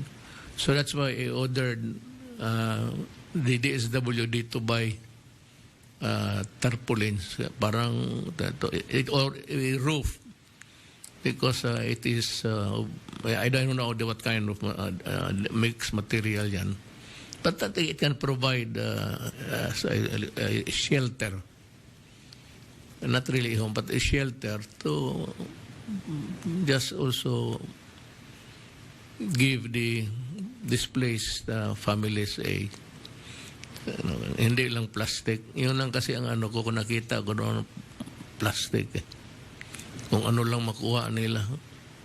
So tarpaulin would be a good alternative sa yung ngayon, sa panahon ngayon. Biro mo kung kagaya ng mga karaming nawarak doon sa Siargao, paano yan? Tapos ilan lang yung, kasi ang lahat ng wipe out talaga yung mga resort doon. So ang nakita ko doon siguro mga 3 o 4 na bahay, pati yung municipal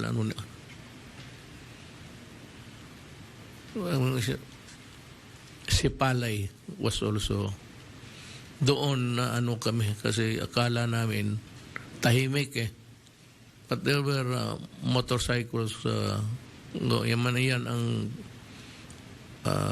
nila means of transportation. We thought that it okay lang, Kabangkalan lang, malapit lang Then we had a meeting with the mga municipal mayors. Hindi ko akalain na after the meeting, meron na yung balita na lahat na yung na wipe out yung hindi na nga makita. At this time, I can only pray for them.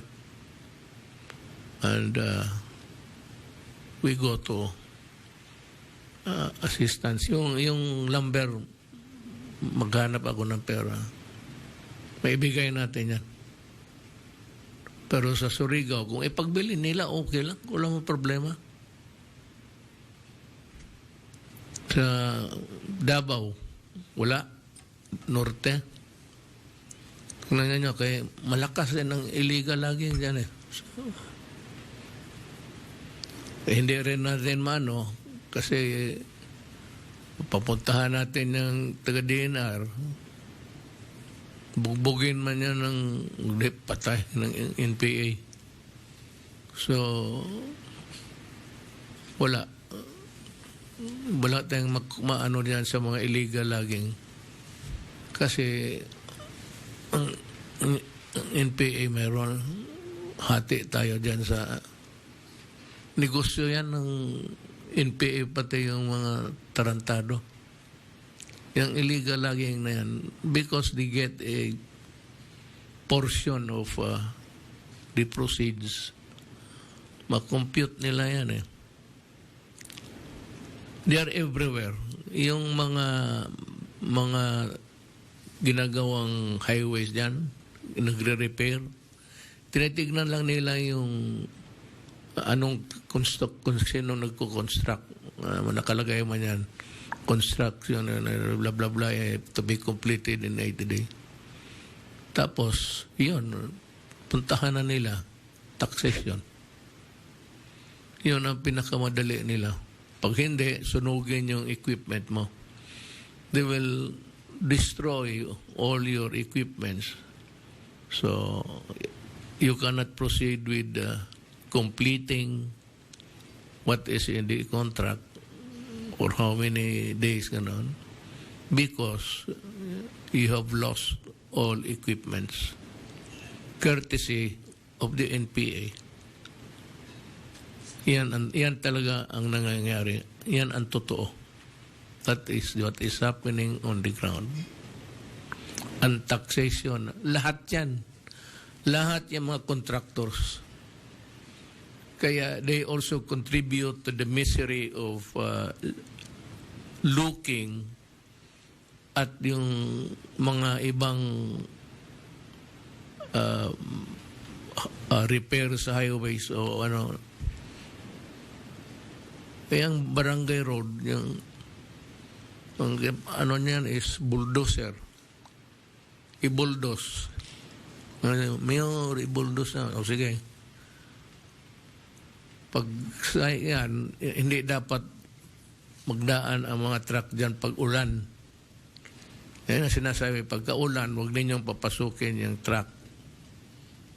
Pero wala man, kasi ang ano dyan, may magbigay lang right after a heavy rain, pasok yung truck.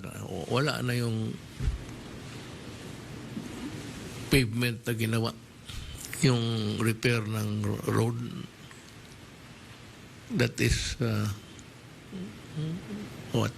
it's hard to comprehend, but that's what is happening. Kaya kayo, mga Pilipino, mamili kayo.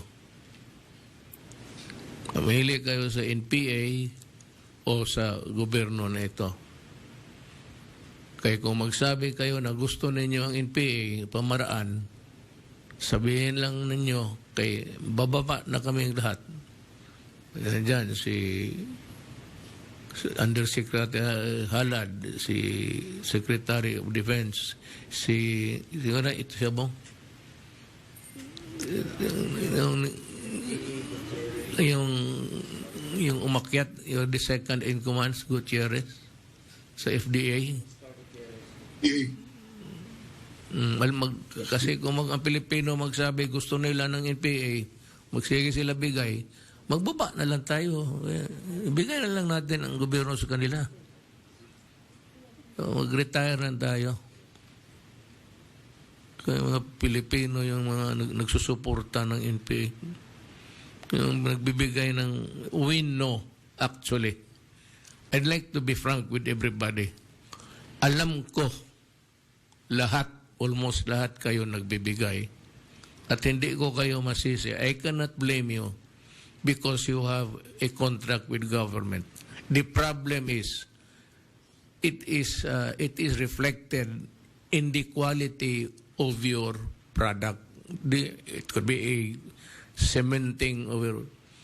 Ngayon, kung 100 million, tapos ang nabid niya, maghingi pang NPA, it cuts into his budget for that project, and ultimately the kind of materials. Kasi 100 million, maghingi pang NPA, maghingi pa yung barangay captain, maghingi pa yung mayor, wala na.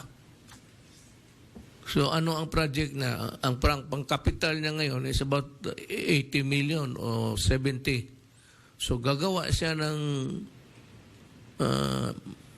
daan, highway, pero yung mixture ng semento, mahal na yung semento eh. Nalugi na siya ng ano. So you cannot expect a good semento dyan na yan ang totoo. Yan talaga. Hindi natin kasi yung mga nag-construct ng mag-construct sila dyan, ayaw magbigay, sunugin yun nila yung equipments nila. Kasi parking na yan sa gabi. Hindi mo naman bumabit-bit yan sa bahay mo, equip para... I'm saying this because there are so many also Filipinos, itong mga left, wala na kayong ginawa kung hindi mo tangina. Wisit.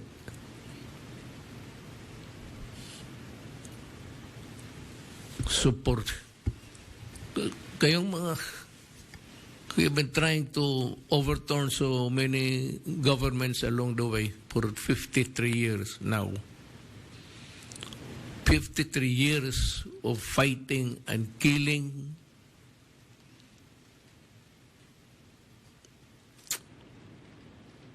Pera sana niyan, kung maghinto kayo, malaki yan.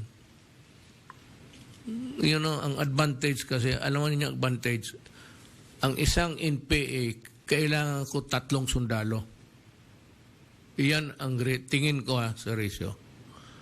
If I fight 1 NPA, I would need 3 soldiers.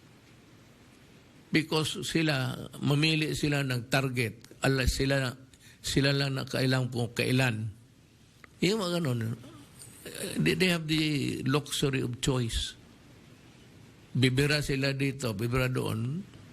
Hindi man magsasabi na they will communicate with the other and what they intend to do. Yan. So, kanila ang panahon sa target, anong target na hirita nila. So, and fighting ang mga sundalo ko, papaakyat do para lang, inaambos. Kasi sila naghihintay. They are there waiting to kill the soldiers. Wala mang magawa. Kasi sabi, sige, mag-operate kayo. Kaya maraming NPA dyan. Magsupot ng sundalo sa truck pa lang.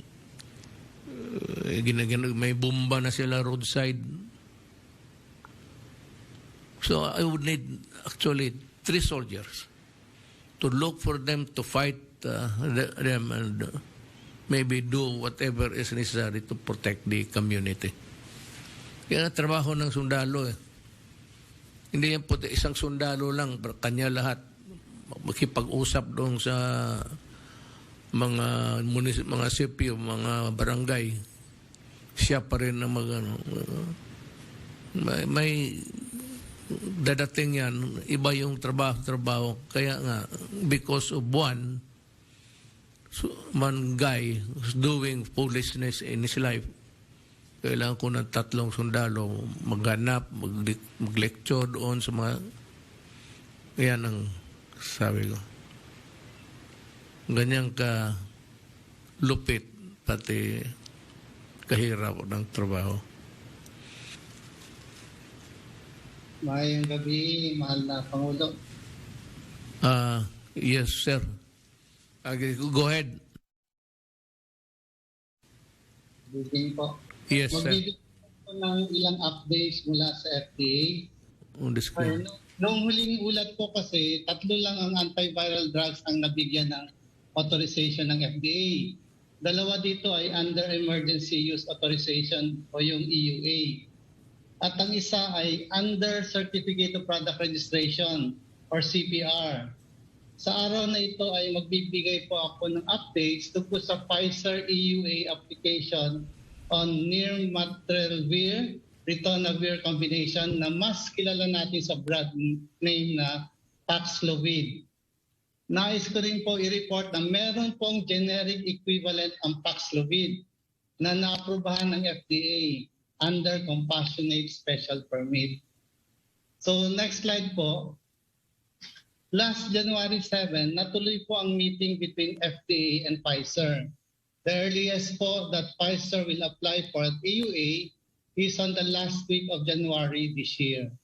The regulatory reliance approach and rolling submissions will apply as allowed by law, rules, and regulations.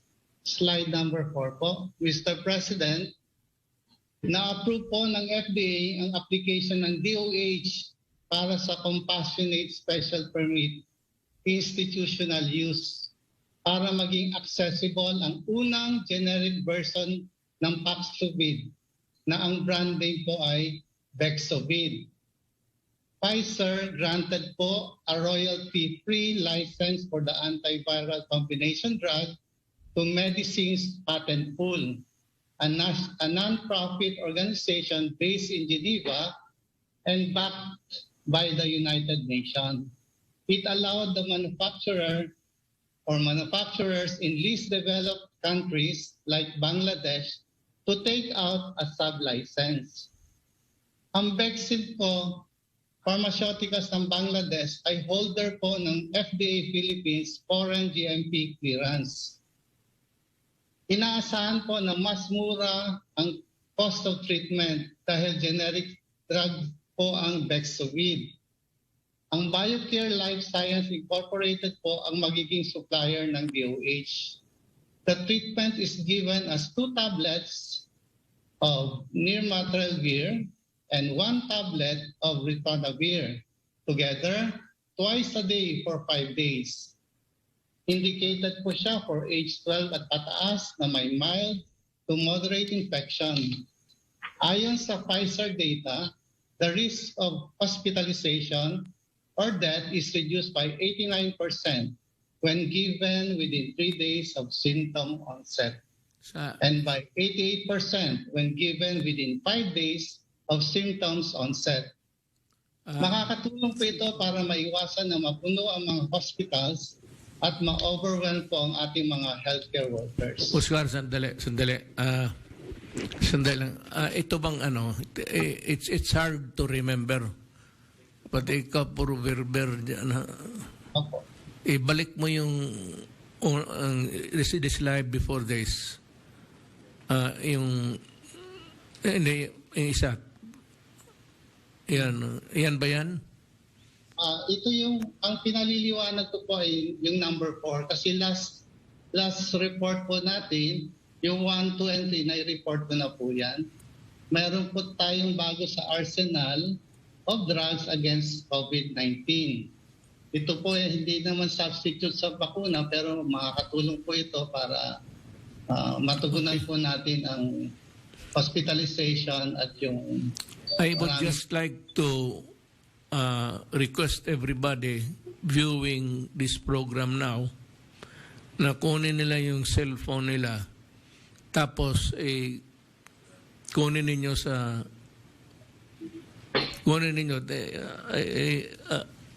picturean ninyo yan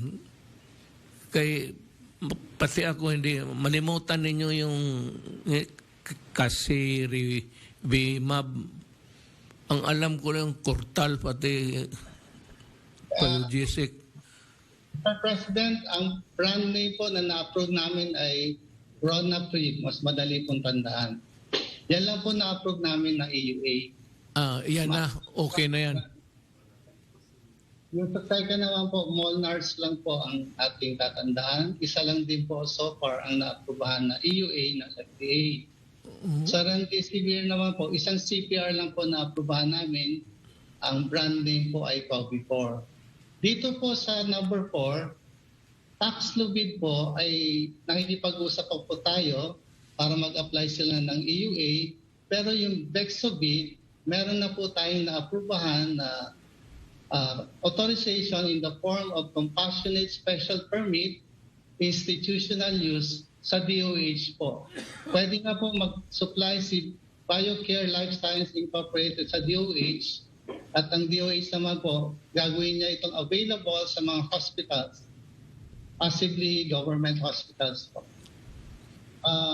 Nire-report ko po dito na natuloy po yung aming meeting with the Pfizer team last January 7 at most likely po they will file their EUA application on the last week of January. Part po ng aming discussion is that FDA will still implement regulatory reliance approach based on FDA Circular 2020-036, wala po tayong babaguhin, at magkakaroon po ng rolling submission for 2 documents. Again, this is guaranteed naman po, allowed by Executive Order number 121 which you signed po. Dito naman po at sinasabi po natin dito na yung Bexovid po ay yung world first generic version po of the US FDA approved Pfizer's Paxlovid. So dahil ito po ay generic, ito po ay inaasahan po na mas mura po ang cost of treatment compared to Paxlovid at ito po ay ibinigay po itong CSP sa DOH po. So ang WHO can make this accessible and available to government hospital once the BioCare Life Science Incorporated will deliver this to them. At ayon po sa... Again, Oscar, request lang sa... Well, I would like to request our viewers to picturean ninyo yan sa cellphone ninyo para alam ninyo kung anong bilhin. These are available, sabi ni FDA. Mr. President, ito po ay isusupply po sa DOH at ang DOH po ang bahala po kung paano po ito magiging available sa mga patients po. Okay. Salamat. Thank you. Para sandali lang para mga kababayan na nakuha ba ninyo yung payo ko? Picturean ninyo at kung pag mayroong magkasakit, punta ka lang doon sa opisina ni Secretary Duque kay doon man i-release yung doon man ipadaan yan. Am I correct there? Itong mga ikaw ang procure? Procurement, sir. Ang DOH at saka mga hospitals for compassionate special permit. They will be the... DOH ba ang ipadaan sa inyo? Yes, sir. Okay. Pero yung authorization, FDA, by virtue of the law. Alright, mayroon naman silang validation nito. Meron naman, no, sir. Okay na. Let's go. Proceed, Oscar. Ayan, next slide po. Gusto lang natin ipakita po dito na dalawa po ang ini-evaluate ng FDA sa ngayon.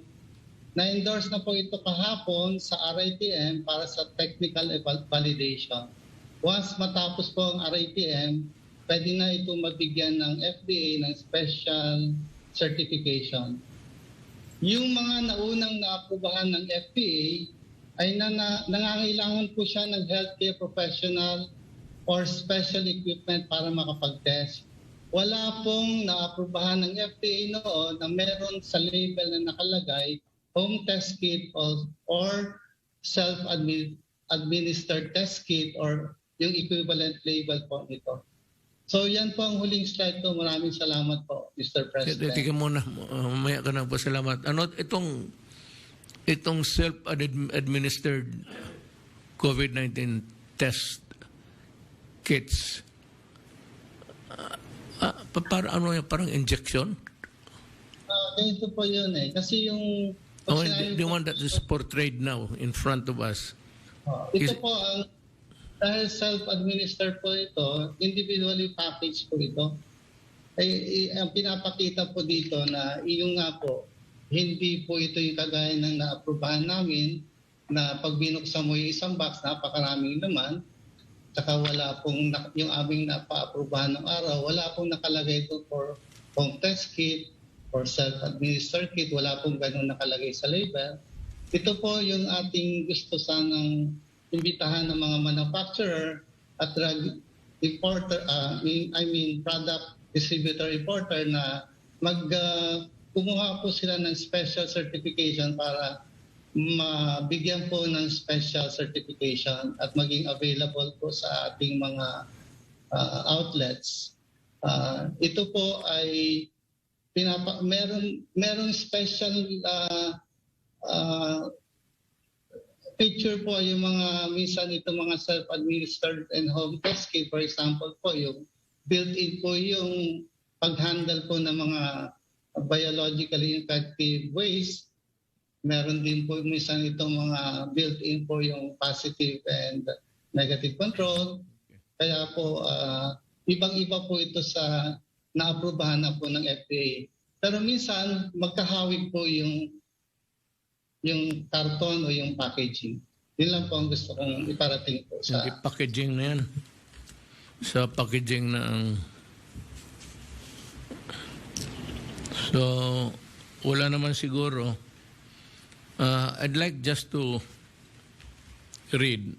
Now, I warn the public that yung statistics namin magkaiba kasi yung ibang na dapat magbigay sa kanilang report, it's sometimes it's not on time or it is a product of yesterday collated from amongst the providers. So, hindi yung the statistics ni Secretary Duque need not necessarily dovetail my report because itong report ko ano yung araw na to. So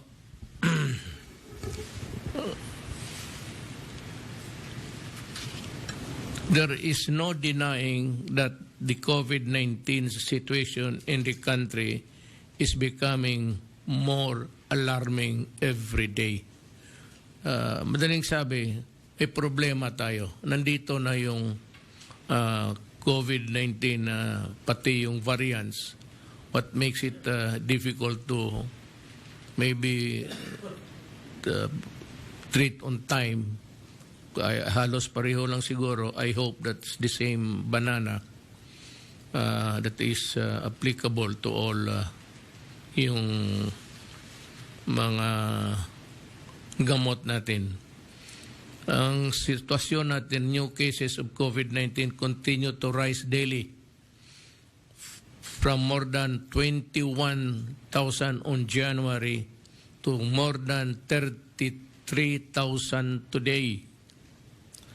We also continue to see a spike in the number of active cases in the same period from around 77,000 to more than 157,000. On January 7, experts noted a high COVID-19 reproduction rate in NCR in more than 5, meaning there is one COVID positive person that that can be able or can infect more than 5 persons.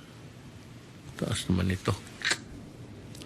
Our positivity rate as of January 10 was about 46%, meaning that at least 4 out of 10 persons tested for COVID-19 will turn out to be positive. So, what we did was, after placing Metro Manila, Bulacan, Cavite, Rizal, and Laguna under alert level 3 to reduce the mobility and exposure of the coronavirus, more localities will be placed under this stricter quarantine period pagkat nagagrabe ang sitwasyon.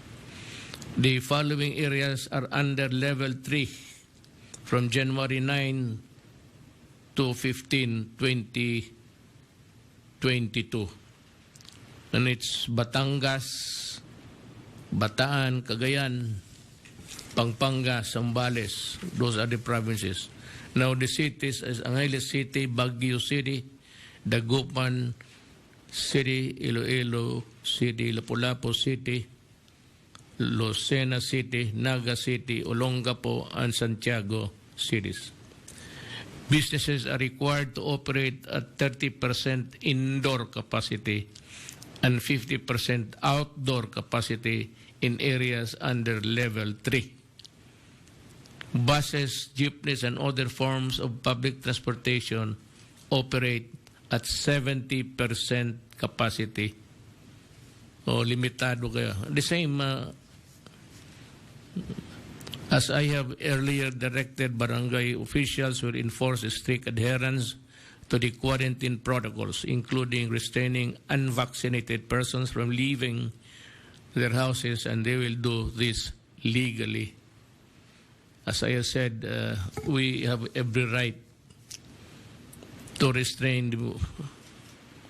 We cannot wait for ILO because ang Congress, ano ba kayo bong? Recess kayo. And passing a law is really very tedious in a democracy. In the meantime, kung hindi pa ang Congress wala pang batas, hindi sabihin na hindi tayo maka-intervene, because I said there is a calamity here, a national worry. We are now working to increase bed capacity of public and private hospitals in NCR and surrounding areas. The DOH, or the National Task Force for COVID-19, have been instructed to immediately communicate with NCR hospitals to determine how of the COVID-19 bed capacity is allocated. Over one hospital command center is also to work on a real-time updating of our health system capacity based on functional bed capacity, as well as take into consideration the number of available health workers.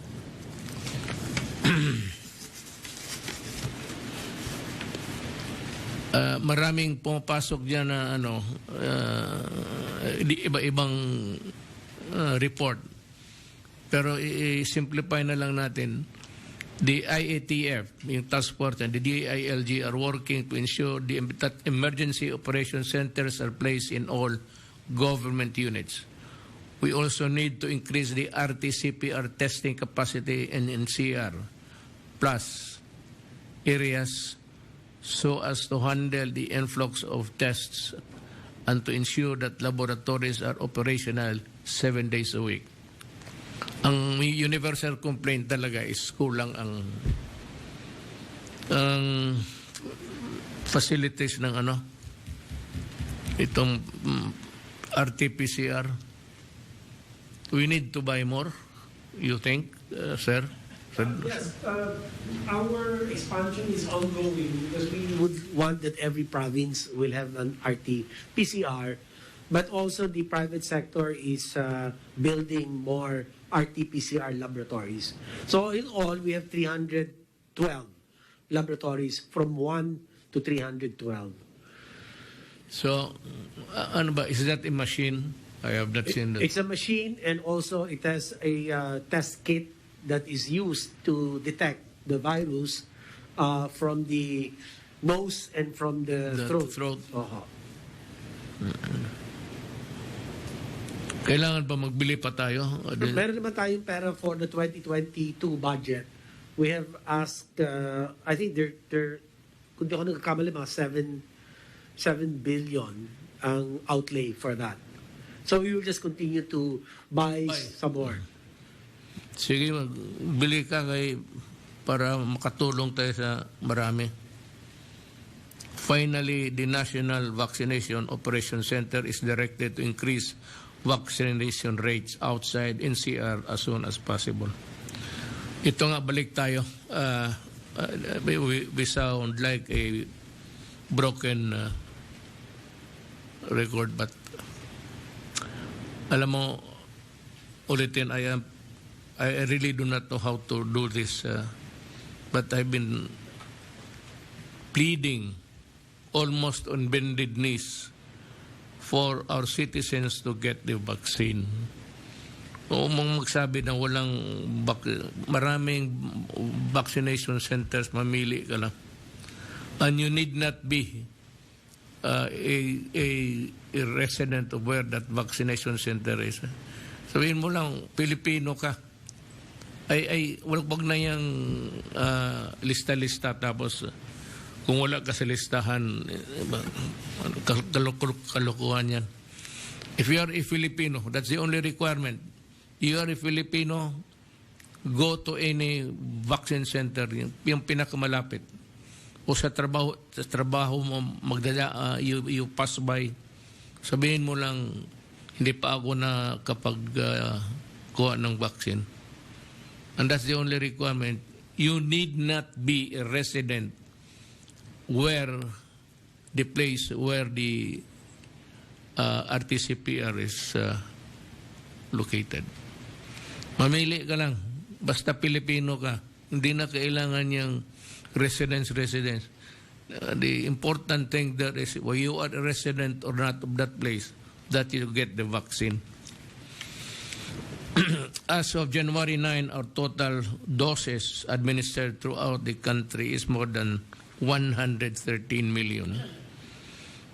Yun na nabakunahan na. We have administered more than 57.6 million first doses, more than 52.3 million second doses. So hindi magkalayo. And I'm happy to note na bumabalik kayo for the second dose.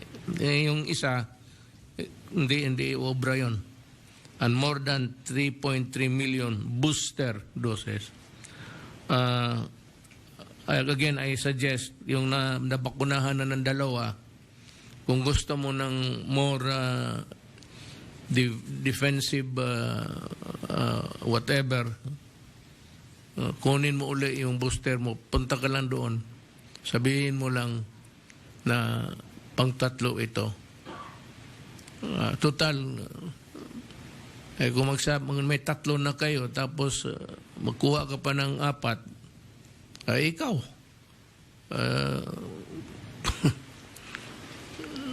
Alam mo ba ang bakuna? Yung bakuna, yung binibigay sa atin, yung virus yan, pero patay. Para pagpasok sa katawan natin, makilala ng ating antibodies at dumugin niya ng antibodies natin, yung immune system natin. At yun ang magpapigil sa sakit, if possible. Pero yung ibang bakuna, yung binugbog lang nila pero buhay.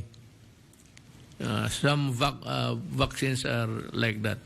Ituturok yan sa iyo, mga weekend, talagang para bang kung ang tao pinutulan ng kamay pati paa. Yun ay injection sa iyo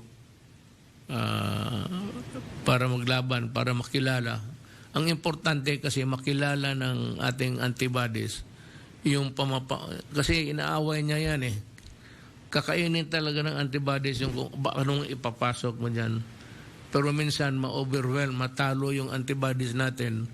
yun ang maging weak kasi sa dami ng mag-multiply yung so magkasakit.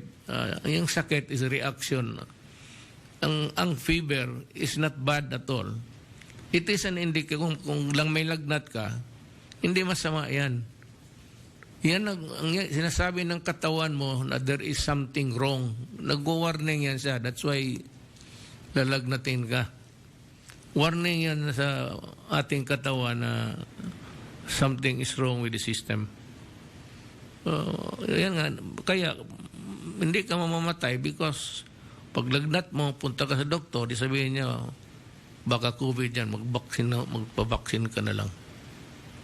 Eh kung may bakunado ka na, hindi na mahirap magpasok kasi alam na ng antibodies mo at kakainin yan, tatalunin yan. That's the dynamics. I hope I'm correct. Correct ba ako, Doc? Correct daw ako, sabi ng sekretary ko. Correct talaga. Yan lang ang alam ko kasi.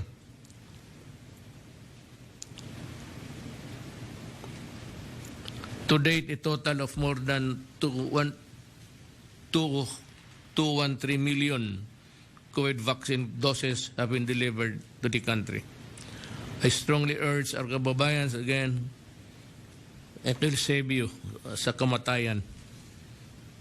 Kung mabuti, kasi kung Omicron lang, kasi sabi week, kung dumapo sa iyo yung COVID-19 talaga, pati yung Delta, paano yan ngayon? Do not try to minimize or second guess what foreign body entered into your system. Ayan ang problema dyan. Pagsabi ka lang Omicron, yung pala COVID-19. Field offices of the SWD are working closely with our LGUs for the ongoing relief efforts alongside the work of our national government agencies such as the NDRRMC, DND, DPWH, DIC is DO is the Department of Energy, Philippine Navy, Philippine Coast Guard, among others. Well, of course, the entire armed forces were there every day also in all places. As we have earlier committed, the government will provide cash assistance to the low-income families that were severely affected by Typhoon Odette. Meanwhile, before 2021 ended, a total of 46 national road sections have already been cleared and reopened according to the DPWH. I'm referring to the areas that were hit by the typhoon. This allowed the national government and local government units to immediately bring relief and assistance, especially to those hardly affected areas. Hindi kami late. Ang response ng government is we were there the day or the following day after the typhoon. Yung mga niyog, pati yung kahoy na natumba sa tabing daan, made it impossible for us to do with our duty with dispatch. So doon kami yung accessible by the Navy, walang problema. The Coast Guard and the Philippine Navy were there. Pati lang yung yate na Pangulo. Yan man ang yate ng Presidente. Pero sinabi ko na, hindi ako lumang barko yan, kain ng sulig ng okrudo yan. Hanggang tingin lang ako dyan, hindi ko talaga ginamit. Pero ngayon, pinadala ko siya, yung Pangulo, ang sinabi kanina sa report ni Undersecretary Halad, pinadala ko na sa Siargao. Sabi ko, gawain ninyong hospital yan. So yan ang dapat. Wala akong panahon mag-yati-yati. Maggastos yan sa gasolina. Also, before the new year, local telecommunication companies were able to restore more than 70% of the service in areas affected by Typhoon Odette, according to the Department of Information and Communications Technology. The DIC also established Connect Tawag Centers. Ito yung Bureau of Telecommunications in typhoon-affected areas, which provides free text and calls for locals to get in touch with their loved ones. Alam mo, we are a strong nation. And we still have that spirit for our mahal natin ang Pilipino. Kaya tingin ko, kaya natin ito. Huwag kayong dalawang isip, kaya natin ito. Magpabakuna lang kayo. At kung may nagmasakit kayo, still, you have the picture ko na sa inyo yung mga medisina kung kaya mong bilhin. Kung hindi, punta ka lang kay Secretary Duque, siya na magbigay sa iyo. Pati pera. Sa procurement, sir. Hindi, yung maghihi sa iyo ng tabletas, pwede mo sa iyo ng pera. Bibili ka na, sir. Bibili kayo. Yung binigyan mo ng medisina, may pocket money sila pa uwi. Wala na. DSWD, sir. Pinapas. Hindi tumatawa si General Bautista nito. So, yan lang ho. At maybe the next time we will report to the... Yung importante kasi may itong mga medisina na bago, kung anong developments. Hindi man yung marinig yan sa mga bunganga ng yung mga walang ginawa kung hindi hindi nagbigay ng isang medisina, isang baski ano bang kurtal. Meron ba kurtal?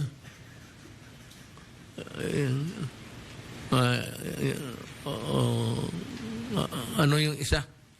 Analgesic na lang. May paracetamol, sir. Paracetamol. Paracetamol. Yes, sir. Is generic yan. It's a generic. Generic po, sir. Generic. Bang sir, generic, mura pa. Mura daw. Tapos sabi nila wala daw, naubusan na naman. Sir, yung nagkaroon lang ng delays sa delivery according to DTI. But the supply is sufficient. So, binibilisan lang yung delivery, sir. Kasi alam mo kasi may ibang writers, the doomsday, wala nang ginawa kung hindi, saan tayo mahina, saan tayo hindi na. Kaya yung ginagawa namin sa kaya namin, hanggang kaya namin, humanly possible, we will do it. Yan ang trabaho namin. Maraming salamat po. Salamat po, Mr. President.